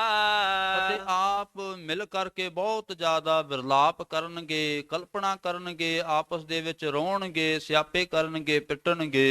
ਇਸ ਬਿਦ ਕਹਿ ਕਰ ਕੈ ਅਨੁਰਾਗਾ। ਇਸ ਤਰ੍ਹਾਂ ਮਹਾਰਾਜ ਜੀ ਨੇ ਬਚਨ ਕਹਿ ਕੇ ਬੜਾ ਪ੍ਰੇਮ ਦੇ ਵਿੱਚ ਸਤਿਗੁਰੂ ਜੀ ਆਏ ਹਨ। ਉਚਰਿਓ ਸ਼ਬਦ ਗਾਏ ਮੁਖ ਰਾਗਾ। ਅਤੇ ਆਪਣੇ ਮੁਖਾਰ ਬਿੰਦ ਤੋਂ ਮਹਾਰਾਜ ਜੀ ਨੇ ਗੁਰਸੰਗਤ ਜੀ ਸ਼ਬਦ ਉਚਾਰਨ ਕੀਤਾ। ਮਰਦਾਨੇ ਤਬ ਆਇਸ ਪਾਈ। ਭਾਈ ਮਰਦਾਨਾ ਜੀ ਜਦੋਂ ਵੀ ਕੋਈ ਕਾਰਜ ਹੁੰਦਾ, ਕਿਸੇ ਨੂੰ ਤਾਰਨਾ ਹੁੰਦਾ, ਕੋਈ ਬਹਾਨਾ ਹੀ ਮਹਾਰਾਜ ਐਸਾ ਬਣਾਉਂਦੇ ਸਨ। ਭਾਈ ਮਰਦਾਨੇ ਨੂੰ ਜਾਂ ਤਾਂ ਗੁਰਸੰਗਤ ਜੀ ਭੁੱਖ ਲਵਾ ਦਿੰਦੇ, ਜਾਂ ਪਿਆਸ ਲਵਾ ਦਿੰਦੇ। ਮਹਾਰਾਜ ਗਰੀਬ ਨਵਾਜ ਆਪ ਹੀ ਕੋਈ ਭਾਣਾ ਵਰਤਾਉਂਦੇ। ਹੁਣ ਕਵੀ ਜੀ ਵੀ ਲਿਖਦੇ ਆ, ਗੁਰੂ ਨਾਨਕ ਦੇਵ ਮਹਾਰਾਜ ਜੀ ਨੇ ਜਗਤ ਦੇ ਅੰਦਰ ਵਿਚਰਦਿਆਂ ਹੋਇਆਂ ਐਸੇ ਪੁਰਸ਼ਾਂ ਦਾ ਉਧਾਰ ਕੀਤਾ। ਕਾਬਲ ਕੰਧਾਰ ਦੇ ਵਿੱਚ ਮਹਾਰਾਜ ਗਏ, ਉੱਥੇ ਜਾ ਕੇ ਜਿਵੇਂ ਗੁਰਸੰਗਤ ਜੀ ਗਰੀਬ ਨਿਵਾਸ ਸੱਚੇ ਪਾਤਸ਼ਾਹ ਮਹਾਰਾਜ ਜੀ ਨੇ ਅਨੇਕਾਂ ਪਾਪੀਆਂ ਨੂੰ ਤਾਰਿਆ, ਕੋਡੇ ਰਾਖਸ਼ ਵਰਗੇ ਤਾਰ ਦਿੱਤੇ। ਗਰੀਬ ਨਿਵਾਸ ਸੱਚੇ ਪਾਤਸ਼ਾਹ ਮਹਾਰਾਜ ਜੀ ਦਾ ਆਪਾਂ ਜਿਹੜੇ ਪਾਪੀਆਂ ਦਾ ਉਧਾਰ ਕੀਤਾ ਉਹਨਾਂ ਦੀ ਗਿਣਤੀ ਨਹੀਂ ਕਰ ਸਕਦੇ। ਤਾਰੇ ਗਣੇ ਜਾਤ ਹੈ, ਨਾ ਤਾਰੇ ਗਣੇ ਜਾਤ ਹੈ। ਆਕਾਸ਼ ਦੇ ਅੰਦਰ ਤਾਰੇ ਉਹਨਾਂ ਦੀ ਕੋਈ ਗਿਣਤੀ ਕਰ ਸਕਦਾ ਹੈ, ਪਰ ਜਿਹੜੇ ਗੁਰੂ ਨਾਨਕ ਦੇਵ ਮਹਾਰਾਜ ਜੀ ਨੇ ਅਨੇਕਾਂ ਪਾਪੀਆਂ ਦਾ ਉਧਾਰ ਕਰ ਦਿੱਤਾ, ਉਹਨਾਂ ਦੀ ਕੋਈ ਗਿਣਤੀ ਨਹੀਂ ਕਰ ਸਕਦਾ। ਭਾਈ ਮਰਦਾਨਾ ਜੀ ਗਰੀਬ ਨਿਵਾਸ ਸੱਚੇ ਪਾਤਸ਼ਾਹ ਮਹਾਰਾਜ ਜੀ ਦੇ ਕੋਲ ਸੁਭਾਏਮਾਨ ਹੈ। ਮਹਾਰਾਜ ਜੀ ਨੇ ਆਗਿਆ ਕੀਤੀ ਹੈ, ਲੈ ਰਬਾਬ ਸੁਰ ਤਾਰ ਬਜਾਈ। ਕਹਿਣ ਲੱਗੇ ਮਹਾਰਾਜ, ਭਾਈ ਮਰਦਾਨਾ ਜੀ ਰਬਾਬ ਲਓ ਅਤੇ ਤਾਲ ਨੂੰ ਸੁਰ ਕਰੋ। ਭਾਵ ਜਿਹੜੀ ਤਾਰ ਸੀ ਗੁਰਸੰਗਤ ਜੀ, ਹੁਣ ਰਬਾਬ ਦੀ ਜਿਵੇਂ ਤਬਲਾ ਸੁਰ ਕੀਤਾ ਜਾਂਦਾ ਹੈ, ਹਾਰਮੋਨੀਅਮ ਸੁਰ ਕੀਤਾ ਜਾਂਦਾ ਹੈ, ਇਸੇ ਤਰ੍ਹਾਂ ਹੀ ਰਬਾਬ ਦੀ ਜਿਹੜੀ ਤਾਰ ਹੈ ਉਹਨੂੰ ਸੁਰ ਕੀਤਾ ਜਾਂਦਾ ਹੈ। ਮਹਾਰਾਜ ਦੀ ਆਗਿਆ ਪਾ ਕੇ ਤਾਰ ਨੂੰ ਸੁਰ ਕੀਤਾ ਗਿਆ। ਸ੍ਰੀ ਮੁਖ ਵਾਕ ਸ੍ਰੀ ਰਾਗ ਪਹਿਰੇ ਮਹੱਲਾ ਪਹਿਲਾ ਘਰ ਪਹਿਲਾ। ਸ਼੍ਰੀ ਸੁਭਾਏਮਾਨ ਮੁਖ ਤੋਂ ਵਾਕ ਕਥਨ ਕਰਦੇ ਹੈ। ਸ਼੍ਰੀ ਮੁਖ ਵਾਕ ਸ਼੍ਰੀ ਰਾਗ ਦੇ ਅੰਦਰ ਇਹ ਸ਼ਬਦ ਗੁਰੂ ਨਾਨਕ ਦੇਵ ਮਹਾਰਾਜ ਜੀ ਨੇ ਉਚਾਰਨ ਕੀਤਾ।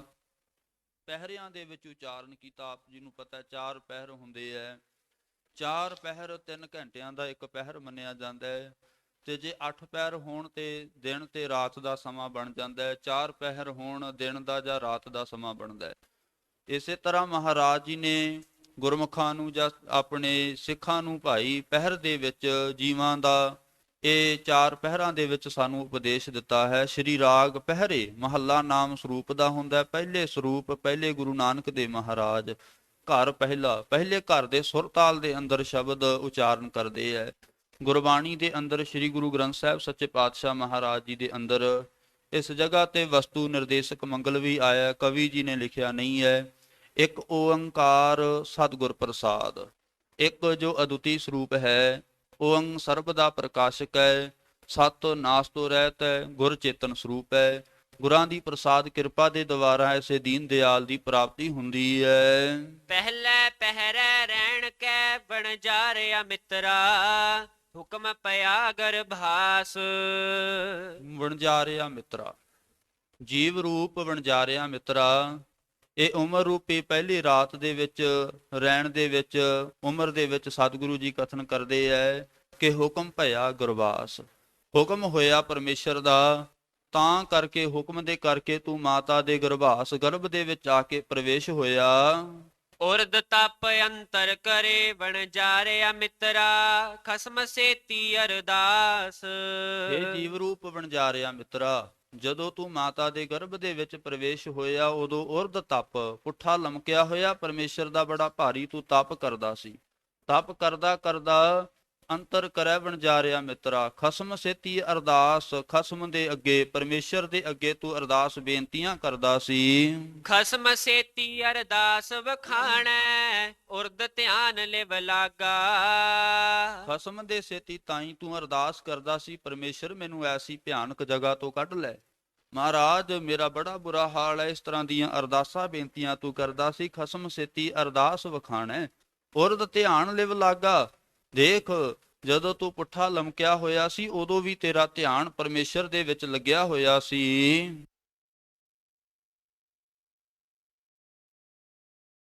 ਨਾਗਾ, ਜਦੋਂ ਤੂੰ ਜਨਮ ਧਾਰ ਕੇ ਆਇਆ ਨਾ ਇਸ ਸੰਸਾਰ ਦੇ ਵਿੱਚ ਤੇ ਨਾਮ ਮਰਜ਼ਾਦ ਆਇਆ ਸੀ। ਉਹ ਤੇੜ ਧੋਤੀ ਪਾਈ ਹੁੰਦੀ ਹੈ, ਕੱਪੜੇ ਪਾਏ ਹੁੰਦੇ ਹੈ, ਤੇ ਜਦੋਂ ਨਾ ਨਗਨ ਹੋਵੇ ਕੋਈ ਆਪਾਂ ਬਿਨ ਮਰਜ਼ਾਦਾ ਤੋਂ ਕਹਿ ਦਿੰਦੇ ਆ।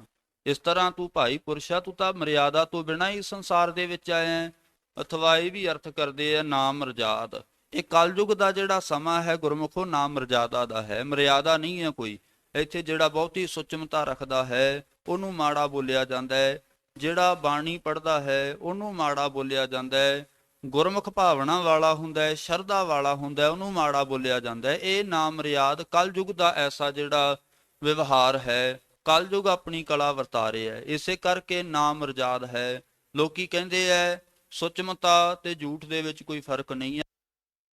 ਬਾਹਰ ਨਿਕਲੀਏ ਸੰਸਾਰ ਦੇ ਵਿੱਚੋਂ ਜਾਂ ਆਪਣੇ ਨਗਰ ਇਲਾਕਿਆਂ ਦੇ ਵਿੱਚੋਂ ਦੇਖਦੇ ਹਾਂ ਭਾਈ ਕੋਈ ਸੁਚਮਤਾ ਨਹੀਂ ਹੈ, ਝੂਠ ਹੀ ਝੂਠ ਸਾਤੇ ਵਰਤ ਰਹੀ ਹੈ।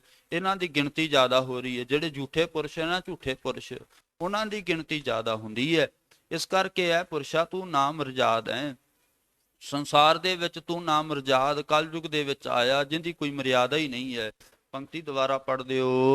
ਨਾਮ ਰਜਾਦ ਆਇਆ ਕਲ ਭੀਤਰ, ਬਾਹੜ ਜਾਸੀ ਨਾਗਾ। ਨਾਮ ਮਰਜ਼ਾਦ ਮਰਿਆਦਾ ਤੋਂ ਬਿਨਾਂ ਸੰਸਾਰ ਦੇ ਵਿੱਚ ਆਇਆ ਸੀ ਤੇ ਬਾਹੜ ਜਾਸੀ ਨਾਂਗਾ, ਨੰਗਾ ਹੀ ਤੂੰ ਸੰਸਾਰ ਦੇ ਵਿੱਚੋਂ ਚਲੇ ਜਾਣਾ। ਕੱਪੜੇ ਭਾਵੇਂ ਕਿੰਨੇ ਵੀ ਆਪਾਂ ਇਸ ਜੀਵ ਦੇ ਪਾ ਲਈਏ, ਸਰੀਰ ਨੇ ਗੁਰਸੰਗਤ ਜੀ ਸਥੂਲ ਸਰੀਰ ਨੇ ਇੱਥੇ ਹੀ ਰਹਿ ਜਾਣਾ। ਬਾਕੀ ਜਿਹੜਾ ਗੌਣ ਆਤਮਾ ਭਾਵ ਸੂਖਸ਼ਮ ਸਰੀਰ ਹੈ ਉਹ ਇਥੋਂ ਨਾਮ ਮਰਜ਼ਾਦ ਹੀ ਜਾਵੇਗੀ, ਨਗਨ ਹੀ ਜਾਏਗੀ। ਜੈਸੀ ਕਲਮ ਬੁੜੀ ਹੈ ਮਸਤਕ, ਤੈਸੀ ਜੀੜੇ ਪਾਸ। ਜਿਸ ਤਰ੍ਹਾਂ ਦੀ ਮਸਤਕ ਮੱਥੇ ਉੱਪਰ ਜਾਂ ਅੰਤਸ਼ਕਰਨ ਰੂਪੀ ਮੱਥੇ ਉੱਪਰ ਇਹ ਜੀਵ ਦੇ ਕਰਮਾਂ ਦੀ ਜਿਹੜੀ ਗੁਰਸੰਗਤ ਜੀ ਵੁੜੀ ਹੈ ਮਸਤਕ, ਇਹ ਜੋ ਹਿਸਾਬ ਕਿਤਾਬ ਲਿਖਿਆ ਹੋਇਆ ਹੈ ਉਸੇ ਤਰ੍ਹਾਂ ਦਾ ਜੀਵ ਫਿਰ ਕਰਮ ਕਮਾ ਰਿਹਾ ਹੈ।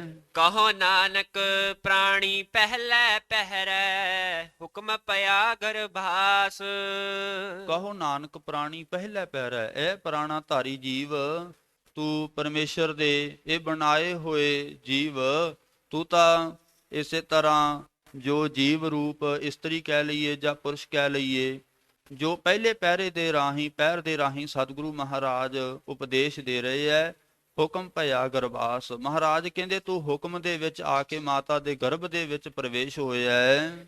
ਦੂਜੈ ਪਹਿਰੈ ਰਹਿਣ ਕੈ ਵਣਜਾਰਿਆ ਮਿੱਤਰਾ, ਵਿਸਰ ਗਿਆ ਧਿਆਨ। ਇਹ ਜੀਵ ਰੂਪ ਵਣਜਾਰਿਆ ਮਿੱਤਰਾ, ਤੂੰ ਉਮਰ ਰੂਪੀ ਦੂਜੇ ਪਹਿਰ ਰਹਿਣ ਦੇ ਵਿੱਚ ਆਇਆ ਤੇ ਉਸ ਵਕਤ ਜਦੋਂ ਆਉਣ ਲੱਗਿਆ ਤੂੰ ਵਿਸਰ ਗਿਆ, ਤੈਨੂੰ ਪਰਮੇਸ਼ਰ ਵਿਸਰ ਗਿਆ, ਤੂੰ ਧਿਆਨ ਲਾਉਣਾ ਹੀ ਭੁੱਲ ਗਿਆ ਹੈ। ਹੱਥੋਂ ਹੱਥ ਨਚਾਈਐ ਵਣਜਾਰਿਆ ਮਿੱਤਰਾ, ਜਿਉ ਜਸੁਦਾ ਘਰ ਕਾਨ। ਤੈਨੂੰ ਤਾਂ ਹੁਣ ਹੱਥੋਂ ਹੱਥ ਨਚਾਉਂਦੇ ਐ, ਕਦੇ ਪਿਤਾ ਚੱਕ ਲੈਂਦਾ ਹੈ, ਕਦੇ ਮਾਂ ਚੱਕ ਲੈਂਦੀ ਹੈ, ਕਦੇ ਭੈਣ ਚੱਕਦੀ ਹੈ, ਕਦੇ ਚਾਚੇ ਤਾਏ ਚਾਚੀਆਂ ਤਾਈਆਂ ਚੱਕਦੀਆਂ ਹਨ। ਹੱਥੋਂ ਹੱਥ ਨਚਾਈ ਹੈ, ਤੈਨੂੰ ਹੱਥੋਂ ਹੱਥ ਨਚਾਉਂਦੇ ਐ। ਇਸ ਕਰਕੇ ਗਰੀਬ ਨਿਵਾਸ ਸੱਚੇ ਪਾਤਸ਼ਾਹ ਕਹਿੰਦੇ ਆ, ਜਿਉਂ ਜਸੋਦਾ ਘਰ ਕਾਣ, ਜਿਵੇਂ ਜਸੋਦਾ ਦੇ ਘਰ ਦੇ ਵਿੱਚ ਕਾਣ ਕ੍ਰਿਸ਼ਨ ਜੀ ਨੂੰ ਨਚਾਇਆ ਜਾਂਦਾ ਸੀ, ਖੁਸ਼ੀਆਂ ਖੇਡਦੇ ਸਨ, ਉਹਨਾਂ ਨੂੰ ਖਿਡਾਇਆ ਜਾਂਦਾ ਸੀ, ਇਸ ਤਰ੍ਹਾਂ ਤੇਰੀ ਹਾਲਤ ਹੈ। ਹੱਥੋਂ ਹੱਥ ਨਚਾਈਐ ਪ੍ਰਾਣੀ, ਮਾਤ ਕਹੈ ਸੁਤ ਮੇਰਾ। ਤੈਨੂੰ ਸਾਰੇ ਹੱਥੋਂ ਹੱਥ ਨਚਾਉਂਦੇ ਐ, ਤੇ ਜਿਹੜੀ ਮਾਤਾ ਹੈ ਨਾ ਉਹਦੇ ਨਾਲ ਤੇਰਾ ਬੜਾ ਪ੍ਰੇਮ ਹੈ, ਜਾਂ ਤੇਰੇ ਨਾਲ ਉਹਦਾ ਬੜਾ ਪ੍ਰੇਮ ਹੈ। ਉਹ ਕਹਿੰਦੀ ਹੈ ਮਾਤ ਕਹਿ ਸੁਤ ਮੇਰਾ, ਮੇਰਾ ਪੁੱਤਰ ਹੈ, ਇਹ ਤਾਂ ਮੇਰਾ ਪੁੱਤਰ ਰਾਜਾ ਹੈ, ਮੇਰਾ ਪੁੱਤਰ ਤਾਂ ਇਸ ਤਰ੍ਹਾਂ ਬੜੀਆਂ ਵੱਡੀਆਂ ਵੱਡੀਆਂ ਮਾਤਾ ਫਿਰ ਪਦਵੀਆਂ ਬਖਸ਼ ਦਿੰਦੀ ਹੈ। ਜੇ ਅਤ ਕ੍ਰੋਧ ਕਰੇ ਕਰ ਧਾਇਆ, ਤਾਪੀ ਚੀਤ ਨ ਰਾਖਸ ਮਾਇਆ। ਮਾਤਾ ਦਾ ਤਾਂ ਇੰਨਾ ਪ੍ਰੇਮ ਦੱਸਿਆ ਜਾਂਦਾ ਹੈ। ਚੇਤ ਅਚੇਤ ਮੂੜ ਮਨ ਮੇਰੇ, ਅੰਤ ਨਹੀਂ ਕਛ ਤੇਰਾ। ਹੇ ਮੇਰੇ ਮੂੜ ਮੂਰਖ ਮਨਾ, ਤੂੰ ਉਸ ਪ੍ਰਮਾਤਮਾ ਨੂੰ ਅਚੇਤ ਚੇਤੇ ਨਹੀਂ ਕਰਦਾ, ਚੇਤ ਨਾ ਕਰ। ਗਰੀਬ ਨਵਾਜ ਮਹਾਰਾਜ ਕਹਿੰਦੇ ਚੇਤ ਮਨ ਮੇਰੇ, ਅੰਤ ਨਹੀਂ ਕਿਛ ਤੇਰਾ। ਇਸ ਸੰਸਾਰ ਦੇ ਵਿੱਚ ਤੇਰਾ ਕੁਝ ਵੀ ਨਹੀਂ ਹੈ। ਭਾਵੇਂ ਮਾਤਾ ਪਿਤਾ ਹੈ, ਮਾਤ ਪਿਤਾ ਬਣਤਾ ਸੁਤ ਬੰਧ ਪਿਸ਼ਟ ਮੀਤ ਯਾਰ ਭਾਈ। ਪੂਰਬ ਜਨਮ ਕੇ ਮਿਲੇ ਸੰਜੋਗੀ, ਅੰਤ ਹੈ ਕੋ ਨਾ ਸਹਾਈ। ਜਿਨ ਰਚ ਰਚਿਆ ਤਿਸ ਹੈ ਨਾ ਜਾਣੈ, ਮਨ ਪੀਤਰ ਧਰ ਗਿਆਨ। ਜਿਸ ਪਰਮੇਸ਼ਰ ਨੇ ਤੈਨੂੰ ਰਚਿਆ ਹੈ, ਉਸ ਪਰਮੇਸ਼ਰ ਨੂੰ ਤੂੰ ਜਾਣਦਾ ਨਹੀਂ। ਦਾਤ ਪਿਆਰੀ ਵਿਸਰਿਆ ਦਾਤਾਰਾ, ਪਰਮੇਸ਼ਰ ਨੂੰ ਤੂੰ ਜਾਣਦਾ ਨਹੀਂ ਹੈ, ਉਸ ਪਰਮੇਸ਼ਰ ਨੂੰ ਯਾਦ ਕਰ। ਜਿਨ ਰਚ ਰਚਿਆ, ਪੰਕਤੀ ਦੁਆਰਾ ਪੜ੍ਹ ਦਿਓ। ਜਿਨ ਰਚ ਰਚਿਆ ਤਿਸ ਹੈ ਨਾ ਜਾਣੈ, ਮਨ ਭੀਤਰ ਧਰ ਗਿਆਨ। ਤੂੰ ਮਨ ਦੇ ਅੰਦਰ ਭੀਤਰ ਨਾ ਵਿਚਦਾ ਹੁੰਦਾ ਹੈ, ਗਿਆਨ ਧਾਰਨ ਕਰ ਪਰਮੇਸ਼ਰ ਦਾ, ਪਰਮੇਸ਼ਰ ਦੇ ਗਿਆਨ ਨੂੰ ਲੈਣਾ ਕਰ। ਕਹੋ ਨਾਨਕ ਪ੍ਰਾਣੀ ਦੂਜੈ ਪਹਿਰੈ, ਵਿਸਰ ਗਿਆ ਧਿਆਨ।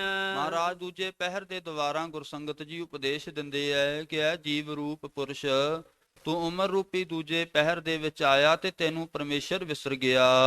ਤੀਜੈ ਪਹਿਰੈ ਰਹਿਣ ਕੈ ਵਣਜਾਰਿਆ ਮਿੱਤਰਾ, ਧਨ ਜੋਬਨ ਸਿਓ ਚਿੱਤ।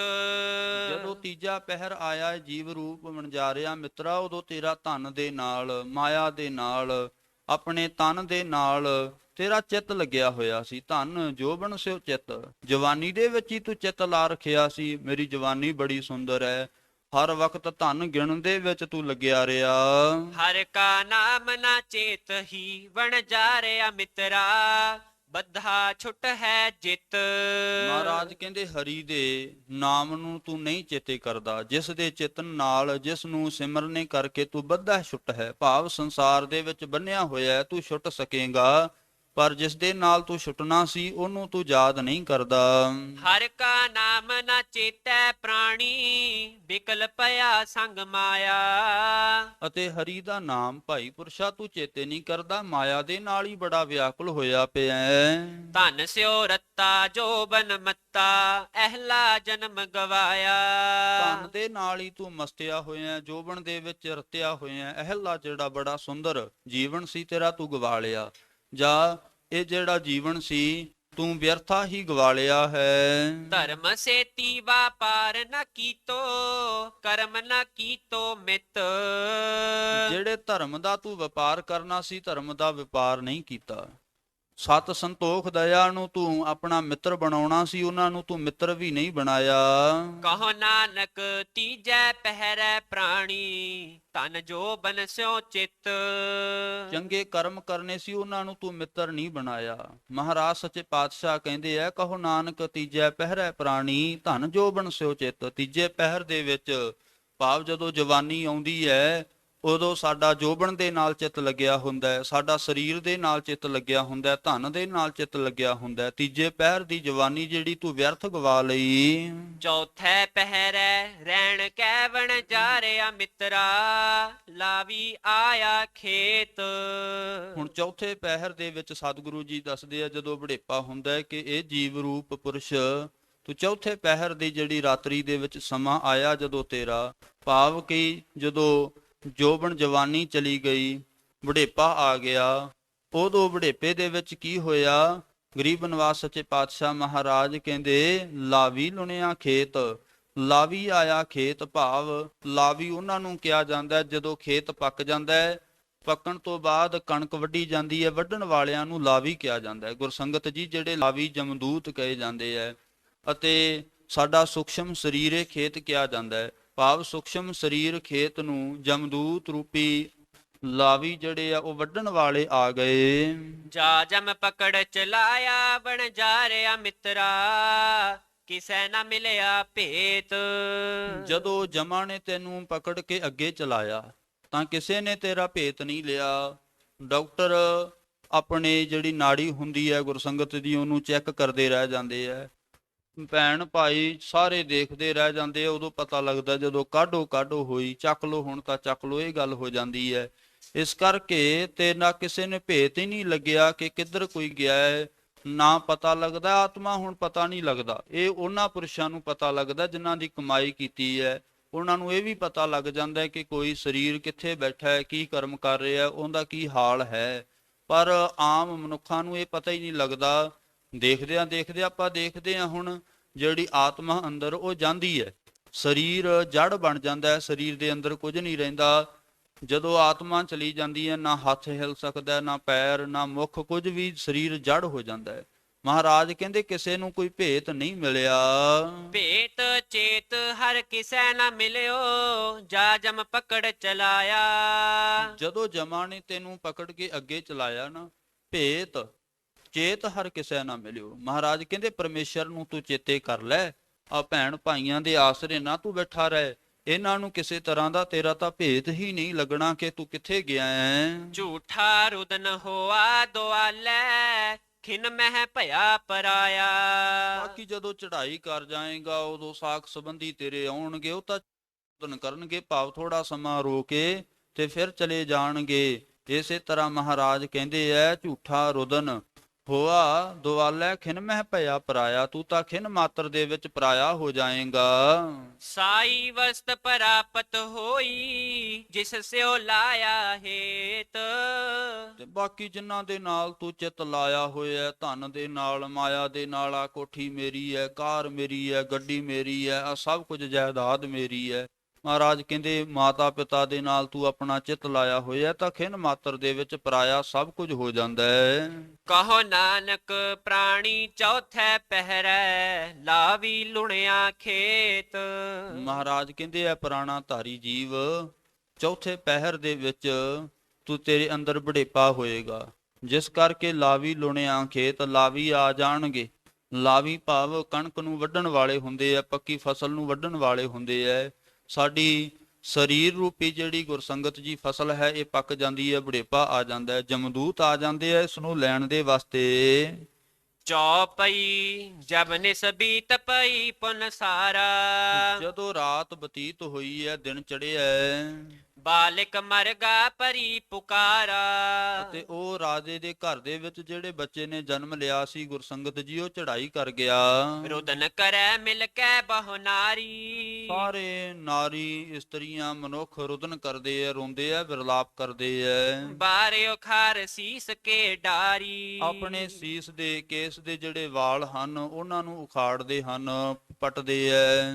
ਨਿਕਸੇ ਵਹਿਰ ਬਾਲ ਕੋ ਲੀਨਾ, ਅਤੇ ਬੱਚੇ ਨੂੰ ਗੁਰਸੰਗਤ ਜੀ ਆਪਣੇ ਮੋਢਿਆਂ ਦੇ ਉੱਪਰ ਚੁੱਕ ਲਿਆ ਸਾਰਿਆਂ ਨੇ, ਅਤੇ ਬਾਹਰ ਨੂੰ ਲੈ ਲਿਆ, ਭਾਵ ਚੁੱਕ ਕੇ ਲੈ ਗਏ ਬਾਹਰ। ਖਨ ਕੈ ਧਰਾ ਦਾਬ ਸੋ ਦੀਨਾ, ਬੱਚੇ ਨੂੰ ਜ਼ਿਆਦਾ ਸੰਸਕਾਰ ਨਹੀਂ ਕੀਤਾ ਜਾਂਦਾ, ਮਿੱਟੀ ਪੁੱਟ ਕੇ ਉੱਥੇ ਨੱਪ ਦਿੱਤਾ ਜਾਂਦਾ ਹੈ। ਇਹਨਾਂ ਨੇ ਵੀ ਇਸੇ ਤਰ੍ਹਾਂ ਕੀਤਾ, ਮਿੱਟੀ ਪੁੱਟੀ ਆ, ਉਹਨੂੰ ਪੂਰ ਦਿੱਤਾ। ਕਰੈ ਬਿਰਲਾਪ ਅਨੇਕ ਪ੍ਰਕਾਰਾ। ਮਾਤਾ ਪਿਤਾ ਭੈਣ ਭਾਈ ਸਾਰੇ ਬਹੁਤ ਜ਼ਿਆਦਾ ਇਹਦੇ ਤਾਈਂ ਵਿਰਲਾਪ ਕਰਦੇ ਆ, ਰੋਂਦੇ ਐ। ਬੜਿਓ ਗ੍ਰਾਮ ਮਹਿ ਸ਼ੋਕ ਅਪਾਰਾ। ਗ੍ਰਾਮ ਦੇ ਅੰਦਰ ਬਹੁਤ ਜ਼ਿਆਦਾ ਸ਼ੋਕ ਹੋ ਗਿਆ, ਗਮੀ ਹੋ ਗਈ। ਤਿਨ ਬਿਲੋਕ ਬੋਲਿਓ ਮਰਦਾਨਾ। ਇਹਨਾਂ ਨੂੰ ਦੇਖ ਕੇ ਭਾਈ ਮਰਦਾਨਾ ਜੀ ਗੁਰੂ ਨਾਨਕ ਦੇਵ ਮਹਾਰਾਜ ਜੀ ਦੇ ਤਾਈਂ ਬੋਲੇ ਹਨ। ਪੂਰਬ ਇਨਕੇ ਹਰਖ ਮਹਾਨਾ। ਕਹਿਣ ਲੱਗੇ ਸੱਚੇ ਪਾਤਸ਼ਾਹ ਮਹਾਰਾਜ, ਪਹਿਲਾਂ ਤਾਂ ਇਹਨਾਂ ਦੇ ਅੰਦਰ ਬੜੀ ਖੁਸ਼ੀ ਸੀ। ਅਬ ਹੋਇਓ ਸੁਤ ਸ਼ੋਕ ਬੇਸਾਲਾ। ਮਹਾਰਾਜ ਹੁਣ ਇਹਨਾਂ ਦੇ ਘਰ ਦੇ ਅੰਦਰ ਜਿਹੜਾ ਪੁੱਤਰ ਉਹਨੇ ਜਨਮ ਲਿਆ ਸੀ ਉਹ ਚੜ੍ਹਾਈ ਕਰ ਗਿਆ। ਚੜ੍ਹਾਈ ਕਰਨੇ ਕਰਕੇ ਹੁਣ ਇਹ ਬੜੇ ਸ਼ੋਕ ਦੇ ਵਿੱਚ ਹੋ ਰਹੇ ਆ, ਬੜੀ ਗਮੀ ਦੇ ਵਿੱਚ ਆ ਗਏ। ਰੁਦਨ ਕਰਤੇ ਅਸਚਰਜ ਗਤ ਕਾਲਾ। ਮਹਾਰਾਜ ਰੋਂਦੇ ਆ। ਦੇਖੋ ਆ ਕਾਲ ਦੀ ਕੈਸੀ ਅਸਚਰਜ ਰੀਤੀ ਹੈ। ਇੱਕ ਦਿਨ ਪਹਿਲਾਂ ਹੱਸ ਰਹੇ ਸਨ, ਅੱਜ ਰੋ ਰਹੇ ਐ। ਮੋਹ ਫਸੇ ਨਰ ਦੁਖ ਸੁਖ ਮਾਨਤ। ਮਹਾਰਾਜ ਇਹ ਤਾਂ ਮੋਹ ਦੇ ਵਿੱਚ ਫਸੇ ਹੋਏ ਲੋਕ ਐ, ਜਿਹੜੇ ਦੁੱਖ ਤੇ ਸੁੱਖ ਨੂੰ ਮੰਨਦੇ ਹਨ। ਕਰਤਾ ਹਰਥਾ ਨਹਿ ਪਹਿਚਾਨਤ। ਉਹ ਪਰਮੇਸ਼ਰ ਕਰਨ ਵਾਲਾ ਹੈ, ਪਰਮੇਸ਼ਰ ਹੀ ਮਾਰਨ ਵਾਲਾ ਹੈ, ਇਹ ਗੱਲ ਇਹ ਨਹੀਂ ਜਾਣਦੇ। ਸੁਨ ਕਰ ਸ੍ਰੀ ਗੁਰ ਪਰਮ ਉਦਾਰਾ। ਪਰਮ ਉਦਾਰੇ ਸਤਿਗੁਰੂ ਗਰੀਬ ਨਿਵਾਸ ਸੱਚੇ ਪਾਤਸ਼ਾਹ ਮਹਾਰਾਜ ਜੀ ਨੇ ਭਾਈ ਮਰਦਾਨਾ ਜੀ ਦੇ ਬਚਨ ਜਦੋਂ ਸੁਣੇ ਹਨ, ਤੇ ਛਿਨ ਏਕ ਸ਼ਲੋਕ ਉਚਾਰਾ। ਉਸੇ ਵਕਤ ਮਹਾਰਾਜ ਜੀ ਨੇ ਇੱਕ ਸ਼ਲੋਕ ਉਚਾਰਨ ਕੀਤਾ। ਸ਼ਲੋਕ ਜਿਤ ਮੋਹਿ ਮਿਲੈ ਮੁਬਾਰਕੀ। ਲੱਖ ਲੱਖ ਮਿਲਨ ਅਸੀਸ। ਜਿਸ ਮੁਖ ਨੂੰ ਭਾਈ ਮੁਬਾਰਕੀ ਮਿਲਦੀ ਹੈ, ਵਧਾਈਆਂ ਮਿਲਦੀਆਂ ਹਨ ਅਤੇ ਲੱਖਾਂ ਹੀ ਅਸੀਸਾਂ ਮਿਲਦੀਆਂ ਨੇ। ਤੇਰੀ ਉਮਰ ਵਧੇ, ਇਸ ਤੋਂ ਆਦ ਲੈ ਕੇ ਅਸੀਸਾਂ ਲੋਕ ਦਿੰਦੇ ਹਨ। ਸੇ ਮੁਖ ਰੋਂਦੇ ਡਿਠ ਮੈਂ ਮਿਲ ਮਿਲ ਪਿੱਟਨ ਅਸੀਸ। ਭਾਈ ਅੱਜ ਆਪਾਂ ਦੇਖ ਲਿਆ, ਸੇ ਮੁਖ ਰੋਂਦੇ ਡਿਠ ਮੈਂ, ਕਹਿੰਦੇ ਉਹ ਮੁਖ ਅੱਜ ਰੋਂਦੇ ਦੇਖ ਲਏ। ਗੁਰਬਾਣੀ ਦੇ ਅੰਦਰ ਸ਼ਬਦ ਨਹੀਂ ਹੈ ਇਹ ਕਵੀ ਜੀ ਨੇ ਲਿਖਿਆ ਹੈ। ਇਸ ਕਰਕੇ ਮਹਾਰਾਜ ਕਹਿੰਦੇ ਇਹ ਮੁਖ ਅਸੀਂ ਆਪਾਂ ਸਾਰਿਆਂ ਨੇ ਰੋਂਦੇ ਦੇਖ ਲਏ ਹਨ। ਦੇਖੋ ਸਾਰਾ ਪਰਿਵਾਰ ਆਪਣੇ ਸਿਰ ਨੂੰ ਪਿੱਟ ਰਿਹਾ ਹੈ, ਭਾਵ ਕੇਸ ਪੱਟ ਰਿਹਾ ਹੈ। ਚੌਪਈ ਇਸ ਪ੍ਰਕਾਰ ਕਹਿ ਕਹਿ ਜਗ ਸਾਈ। ਇਸ ਤਰ੍ਹਾਂ ਬਚਨ ਜਗਤ ਦੇ ਸਾਈਂ ਮਾਲਕ ਨੇ ਕਰਕੇ ਆਨ ਥਾਨ ਗਮਨੇ ਮਨ ਪਾਈ। ਮਹਾਰਾਜ ਹੋਰ ਜਗ੍ਹਾ ਤੇ ਆ ਕੇ ਗਰੀਬ ਨਿਵਾਸ ਸੱਚੇ ਪਾਤਸ਼ਾਹ ਚਾਲੇ ਪਾ ਦਿੱਤੇ ਆ ਜਾਣ ਦੇ ਵਾਸਤੇ। ਮਨੁਜ ਅਨੇਕ ਉਧਾਰਨ ਕਾਰਨ। ਅਨੇਕਾਂ ਮਨੁੱਖਾਂ ਦਾ, ਅਨੇਕਾਂ ਜੀਵਾਂ ਦਾ ਉਧਾਰ ਕਰਨ ਵਾਸਤੇ। ਵਿਚਰਤ ਭੇ ਜਗਦੰਬ ਬਿਦਾਰਨ। ਮਹਾਰਾਜ ਜਗਤ ਦੇ ਦੰਭ, ਜੋ ਜਗਤ ਦੇ ਅੰਦਰ ਦੰਭ ਫੈਲਿਆ ਹੋਇਆ ਸੀ, ਪਖੰਡ ਫੈਲਿਆ ਹੋਇਆ ਸੀ, ਉਸ ਨੂੰ ਖਤਮ ਕਰਨ ਦੇ ਵਾਸਤੇ ਗੁਰਸੰਗਤ ਜੀ ਇੱਕ ਗੋਬਿੰਦ ਦਾਸ ਪੰਡਤ ਜੀ ਹੋਏ ਐ, ਉਹਨਾਂ ਨੇ ਆਪਣੇ ਪਰਾਏ ਲਿਖੇ ਐ। ਉਹਨਾਂ ਪਰਾਇਆਂ ਦੇ ਵਿੱਚ ਇਹ ਵੀ ਜ਼ਿਕਰ ਆਇਆ ਹੈ ਕਿ ਜਿਹੜੇ ਇਹ ਲੋਕ ਸਨ ਜੋ ਵਣਜਾਰੇ ਸੀ, ਇਸ ਵਣਜਾਰਿਆਂ ਨੇ ਆ ਕੇ ਗੁਰੂ ਨਾਨਕ ਦੇਵ ਮਹਾਰਾਜ ਜੀ ਤੋਂ ਮਾਫੀ ਮੰਗੀ ਸੀ। ਇਹਨਾਂ ਦੇ ਜਿਹੜਾ ਪੁੱਤਰ ਸੀ ਘਰ ਦੇ ਅੰਦਰ, ਉਹਨੂੰ ਗਰੀਬ ਨਿਵਾਸ ਸੱਚੇ ਪਾਤਸ਼ਾਹ ਮਹਾਰਾਜ ਜੀ ਨੇ ਜਿਉਂਦਾ ਕਰ ਦਿੱਤਾ ਸੀ। ਕਿਉਂਕਿ ਗੁਰਬਾਣੀ ਦੇ ਵੀ ਬਚਨ ਹੈ, ਪ੍ਰਭਾਵੈ ਬਿਨ ਸਾਸਤੇ ਰੱਖ ਹੈ। ਤੇ ਗੁਰੂ ਨਾਨਕ ਦੇਵ ਮਹਾਰਾਜ ਜੀ ਦਾ ਤਾਂ ਹੋਰ ਵੀ ਜ਼ਿਕਰ ਆਉਂਦਾ ਹੈ। ਜਦੋਂ ਦਿੱਲੀ ਦੇ ਵਿੱਚ ਗਰੀਬ ਨਿਵਾਸ ਸੱਚੇ ਪਾਤਸ਼ਾਹ ਮਹਾਰਾਜ ਗਏ, ਉਹ ਮਹਾਵਤ ਦਾ ਹਾਥੀ ਚੜਾਈ ਕੀਤਾ ਸੀ। ਉੱਥੇ ਵੀ ਮਹਾਰਾਜ ਨੇ ਜਾ ਕੇ ਹਾਥੀ ਨੂੰ ਜਿਉਂਦਾ ਕੀਤਾ। ਉਹ ਕਾਜੀ ਨੇ ਆ ਕੇ ਮਾੜੀ ਜੀ ਤਰਕ ਮਾਰੀ ਸੀ ਕਿ ਕੌਣ ਐਸਾ ਜਿਹੜਾ ਹਾਥੀ ਨੂੰ ਜਿਉਂਦਾ ਕਰ ਸਕਦਾ ਹੈ। ਮਹਾਰਾਜ ਕਹਿੰਦੇ ਭਾਈ ਅਸੀਂ ਹਾਥੀ ਨੂੰ ਜਿਉਂਦਾ ਨਹੀਂ ਕੀਤਾ, ਇਹ ਤਾਂ ਪਰਮੇਸ਼ਰ ਨੇ ਕੀਤਾ ਹੈ। ਕਹਿੰਦੇ ਜੇ ਤੁਸੀਂ ਕੀਤਾ ਤਾਂ ਫਿਰ ਹਾਥੀ ਨੂੰ ਹੁਣ ਮਾਰ ਕੇ ਦਿਖਾਓ। ਮਹਾਰਾਜ ਕਹਿੰਦੇ ਜੇ ਪਰਮੇਸ਼ਰ ਨੂੰ ਭਾ ਜਾਏ ਤਾਂ ਮਰ ਵੀ ਜਾਏਗਾ। ਬਸ ਇੰਨੇ ਬਚਨ ਹੋਣ ਦੀ ਢੇਰ ਸੀ, ਉਹ ਹਾਥੀ ਫਿਰ ਮਰ ਗਿਆ। ਹੁਣ ਜਿਹੜਾ ਮਹਾਵਤ ਸੀ ਉਹਦਾ, ਜਿਹੜਾ ਹਾਥੀ ਦਾ ਗਾਹਾਂ ਪਾਲਣ ਵਾਲੇ ਸਨ ਜਾਂ ਪਰਿਵਾਰ ਸੀ, ਉਹ ਜਾ ਕੇ ਫਿਰ ਬੇਨਤੀਆਂ ਕਰਦਾ, ਮਹਾਰਾਜ ਕਾਜੀ ਦਾ ਕੀ ਗਿਆ, ਸਾਡਾ ਸਭ ਕੁਝ ਹੀ ਚਲਾ ਗਿਆ ਹੀ, ਸਾਡਾ ਸਭ ਕੁਝ ਸੀ, ਇਹਦੇ ਨਾਲ ਸਾਡੀ ਰੋਟੀ ਪਾਣੀ ਚੱਲਦੀ ਸੀ, ਤੁਸੀਂ ਕਿਰਪਾ ਕਰ ਦਿਓ ਮਹਾਰਾਜ ਇਹਨੂੰ ਜਿਉਂਦਾ ਕਰ ਦਿਓ। ਭਾਵ ਕੇ ਬਚਨ ਮੰਨ ਕੇ ਫਿਰ ਹਾਥੀ ਨੂੰ ਜਿਉਂਦਾ ਕੀਤਾ ਸੀ। ਇਤਿਹਾਸ ਦੇ ਅੰਦਰ ਬਚਨ ਆਉਂਦੇ ਹੈ। ਗੋਬਿੰਦ ਦਾਸ ਦੇ ਪਰਾਏ ਦੇ ਵਿੱਚ ਇਹ ਬਚਨ ਆਏ ਸਨ ਕਿ ਇਹ ਬੱਚੇ ਨੂੰ, ਲੜਕੇ ਨੂੰ ਜਿਉਂਦਾ ਕਰ ਦਿੱਤਾ ਸੀ ਗੁਰੂ ਨਾਨਕ ਦੇਵ ਮਹਾਰਾਜ ਜੀ ਨੇ। ਦੋਹਰਾ ਚਰਨ ਕਮਲ ਸਤ ਗੁਰੂ ਕੇ ਸੁਖ ਕੋ ਸਦਨ ਪਛਾਨ। ਕਥਾ ਸ਼ਰਵਣ ਕਰਨ ਵਾਲਿਆਂ ਦੇ ਜਗਿਆਸੂਆਂ ਨੂੰ ਭਾਈ ਇਹ ਕਵੀ ਰਾਜ ਉਪਦੇਸ਼ ਦੇ ਰਹੇ ਹੈ ਕਿ ਇਹ ਜਗਿਆਸੂ ਜਨੋ, ਕਥਾ ਸ਼ਰਵਣ ਵਾਲਿਓ ਗੁਰਮੁਖੋ, ਜਿਹੜੇ ਸਤਿਗੁਰੂ ਜੀ ਦੇ ਚਰਨ ਕਮਲ ਹਨ, ਚਰਨ ਕਮਲ। ਹੁਣ ਗੁਰਬਾਣੀ ਦੇ ਵਿੱਚੋਂ ਆਪਾਂ ਪਤਾ ਕਰੀਏ ਮਹਾਰਾਜ ਦੇ ਚਰਨ ਕਿਹੜੇ ਆ। ਮਹਾਰਾਜ ਕਹਿੰਦੇ ਚਿੱਤ ਚਰਨ ਨਾਮ, ਨਾਮ ਰੂਪੀ ਭਾਈ ਚਰਨ ਹਨ। ਗਰੀਬ ਨਿਵਾਸ ਸੱਚੇ ਪਾਤਸ਼ਾਹ ਮਹਾਰਾਜ ਚਰਨ ਕਮਲ ਸਤਿਗੁਰੂ ਕੇ, ਸਤਿਗੁਰੂ ਦੇ ਜਿਹੜੇ ਚਰਨ ਕਮਲ ਹੈ ਭਾਈ ਸੁੱਖਾਂ ਦੇ ਸਦਨ ਹਨ ਘਰ, ਇਹਨਾਂ ਨੂੰ ਪਛਾਨਣਾ ਕਰੋ। ਬਸ ਹੈ ਸਦਾ ਮਨ ਸਥਿਰ ਹੋਵੈ, ਲਹ ਹੈ ਪਰਮ ਕਲਿਆਣ। ਜਿਨ੍ਹਾਂ ਦੇ ਹਿਰਦੇ ਅੰਦਰ ਇਹ ਚਰਨ ਵਸ ਜਾਂਦੇ ਐ, ਮਨ ਸਥਿਰ ਹੋਵੇ, ਉਹਨਾਂ ਦਾ ਜਿਹੜਾ ਮਨ ਸਥਿਰ ਹੋ ਜਾਂਦਾ ਹੈ। ਨਹੀਂ ਮਨ ਫੁਟਹਰ ਤੇਰਾ ਨਹੀਂ ਵਿਸਾਸਾ, ਤੂੰ ਮਹਾ ਉਦਮਾਦਾ, ਕੋਈ ਵਿਸ਼ਵਾਸ ਨਹੀਂ ਹੈ। ਪਰ ਜਦੋਂ ਸਤਿਗੁਰੂ ਦੇ ਚਰਨ ਹਿਰਦੇ ਅੰਦਰ ਵਸ ਜਾਂਦੇ ਐ, ਉਦੋਂ ਮਨ ਨੂੰ ਟਿਕਾ ਭਾਈ ਆ ਜਾਂਦਾ ਹੈ। ਸ੍ਰੀ ਬਾਲਾ ਸੰਧੂਰ ਵਾਚ ਚੌਪਈ, ਸ੍ਰੀ ਅੰਗਦ ਸੁਨੀਏ ਗੁਣ ਭਵਨੰ। ਗਰੀਬ ਨਿਵਾਸ ਸੱਚੇ ਪਾਤਸ਼ਾਹ ਮਹਾਰਾਜ ਜੀ ਕਹਿੰਦੇ ਜਿਨ੍ਹਾਂ ਦੇ ਅੰਦਰ ਵਸ ਜਾਂਦੇ ਆ ਜਾਂ ਚਰਨ ਵਸ ਜਾਂਦੇ ਆ, ਉਹਨਾਂ ਨੂੰ ਪਰਮ ਕਲਿਆਣਤਾ ਵੀ ਮਿਲ ਜਾਂਦੀ ਹੈ। ਭਾਈ ਬਾਲਾ ਸੰਧੂਰ ਵਾਚ, ਭਾਈ ਬਾਲਾ ਜੀ ਸੰਧੂ ਗੋਤ ਦੇ ਉਵਾਚ ਕਥਨ ਕਰਦੇ ਐ। ਸੋ ਚੌਪਈ ਸ੍ਰੀ ਅੰਗਦ ਸੁਣੀਏ ਗੁਣ ਭਵਨੰ, ਗੁਣਾਂ ਦੇ ਭਵਨੰ ਖਜ਼ਾਨੇ ਸਤਿਗੁਰੂ ਗੁਰੂ ਅੰਗਦ ਦੇ ਮਹਾਰਾਜ ਸੁਣਨਾ ਕਰੋ। ਭਾਈ ਬਾਲਾ ਜੀ ਕਹਿੰਦੇ ਜਾ ਗੁਣਾਂ ਦੇ ਭਵਨੰ ਗੁਰੂ ਨਾਨਕ ਦੇ ਮਹਾਰਾਜ ਜੀ ਦਾ ਇਤਿਹਾਸ ਆਪ ਜੀ ਸ਼ਰਵਣ ਕਰੋ ਅੱਗੇ। ਤੇ ਤੇ ਕੀਨ ਗੁਰੂ ਪੁਨ ਗਵਨੰ, ਮਹਾਰਾਜ ਸੱਚੇ ਪਾਤਸ਼ਾਹ ਇਸ ਨਗਰ ਤੋਂ ਰਾਜਸਥਾਨ ਤੋਂ ਚੱਲੇ ਹਨ। ਲਵਪੁਰ ਕੇ ਜਬ ਗਏ ਸਮੀਪਾ, ਮਹਾਰਾਜ ਗਰੀਬ ਨਵਾਜ ਹੁਣ ਲਾਹੌਰ ਦੇ ਕੋਲ ਪਹੁੰਚੇ ਐ। ਕਰੀ ਸਥਿਤ ਬੇਦੀ ਕੁਲ ਦੀਪਾ, ਬੇਦੀ ਕੁਲ ਦੇ ਦੀਵਾ ਰੂਪ ਗੁਰੂ ਨਾਨਕ ਦੇਵ ਸੱਚੇ ਪਾਤਸ਼ਾਹ ਮਹਾਰਾਜ ਲਾਹੌਰ ਦੇ ਬਾਹਰ ਜਾ ਕੇ ਆਪਣਾ ਆਸਣ ਲਾ ਲਿਆ। ਦੁਨੀ ਚੰਦ ਤਹਿ ਬਨੀਆ ਭਾਰੀ, ਇੱਥੋਂ ਦਾ ਜਿਹੜਾ ਬਾਣੀਆਂ ਸੀ ਦੁਨੀ ਚੰਦ ਸੀ, ਬੜਾ ਭਾਰੀ ਬੜਾ ਧਨਾੜ ਸੀ। ਗੁਰ ਕੀਰਤ ਤਿਸ ਸੁਨੀ ਅਗਾਰੀ, ਪਹਿਲਾਂ ਵੀ ਉਹਨੇ ਗੁਰੂ ਨਾਨਕ ਦੇ ਮਹਾਰਾਜ ਦੀ ਜਿਹੜੀ ਕੀਰਤੀ ਸੀ ਜਸ ਸੀ ਬੜਾ ਸੁਣਿਆ। ਤੇ ਦਿਨ ਕੀਨੋ ਸ਼ਰਾਧ ਬਿਸਾਲਾ, ਉਸ ਦਿਨ ਭਾਈ ਇਹਨੇ ਜਦੋਂ ਗੁਰੂ ਨਾਨਕ ਦੇ ਮਹਾਰਾਜ ਗਏ ਸਨ, ਸ਼ਰਾਧ ਕੀਤੇ ਹੋਏ ਸਨ ਆਪਣੇ ਪਿਤਾ ਦੇ। ਪਿਤ ਕੀ ਬਰਸੀਣੀ ਲਖ ਕਾਲਾ, ਪਿਤਾ ਦੀ ਬਰਸੀਨੀ ਨਾਮ ਬਰਸੀ ਦਾ ਹੁੰਦਾ ਜਿਹੜੀ ਬਰਸ ਬਾਅਦ ਆਵੇ, ਭਾਵ ਕੋਈ ਦਿਨ ਰੱਖਿਆ ਜਾਂਦਾ ਹੈ ਜਾਂ ਤਾਂ ਉਸੇ ਦਿਨ ਹੀ ਰੱਖੀ ਜਾਂਦੀ ਹੈ ਜਾਂ ਬਰਸ ਬਾਅਦ ਸਾਲ ਬਾਅਦ ਜਿਹੜੀ ਮਨਾਈ ਜਾਂਦੀ ਹੈ।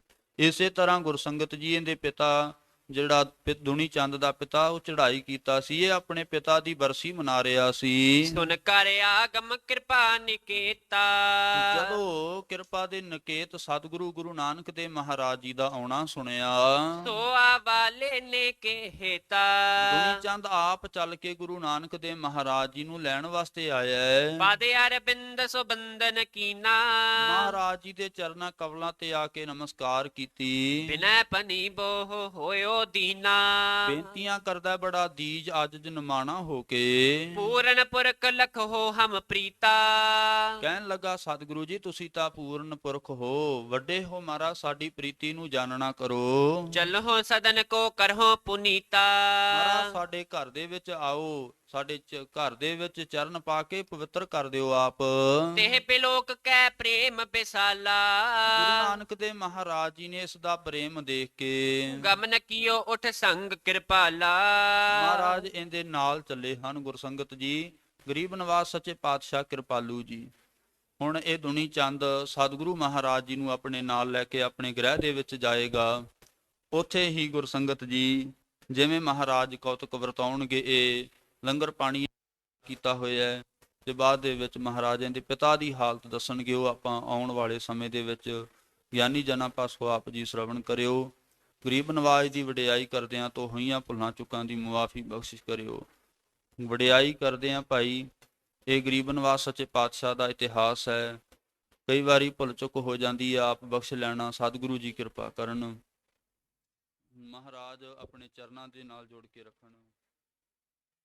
ਸਮੂਹ ਸੰਗਤ ਨੂੰ ਬੇਨਤੀ ਹੈ, ਸੂਚਿਤ ਕੀਤਾ ਜਾਂਦਾ ਹੈ ਕਿ ਕਿਸ ਗੁਰਚਰਨ ਸਿੰਘ ਜੀ ਟੋਹੜਾ ਸਾਹਿਬ 18ਵੀਂ ਸਾਲਾਨਾ ਬਰਸੀ ਦੇ ਸਬੰਧ ਦੇ ਵਿੱਚ ਗੁਰਦੁਆਰਾ ਸ੍ਰੀ ਦੂਖ ਨਿਵਾਰਨ ਸਾਹਿਬ ਪਟਿਆਲਾ ਵਿਖੇ ਮਿਤੀ 1/2022 ਨੂੰ ਚੌਥੇ ਮਹੀਨੇ ਨੂੰ ਸਵੇਰੇ ਸ੍ਰੀ ਅਖੰਡ ਪਾਠ ਸਾਹਿਬ ਪ੍ਰਾਰੰਭ ਹੋਏ ਹਨ। ਭੋਗ ਪਾਏ ਜਾਣਗੇ 9 ਵਜੇ, ਉਪਰੰਤ 11 ਵਜੇ ਦੇ ਤਕਰੀਬ ਦੀਵਾਨ ਸਜਾਏ ਜਾਣਗੇ। ਅਰਦਾਸ ਬੇਨਤੀ ਦੇ ਵਿੱਚ ਆਪ ਜੀ ਨੇ ਸ਼ਾਮਲ ਹੋਣਾ।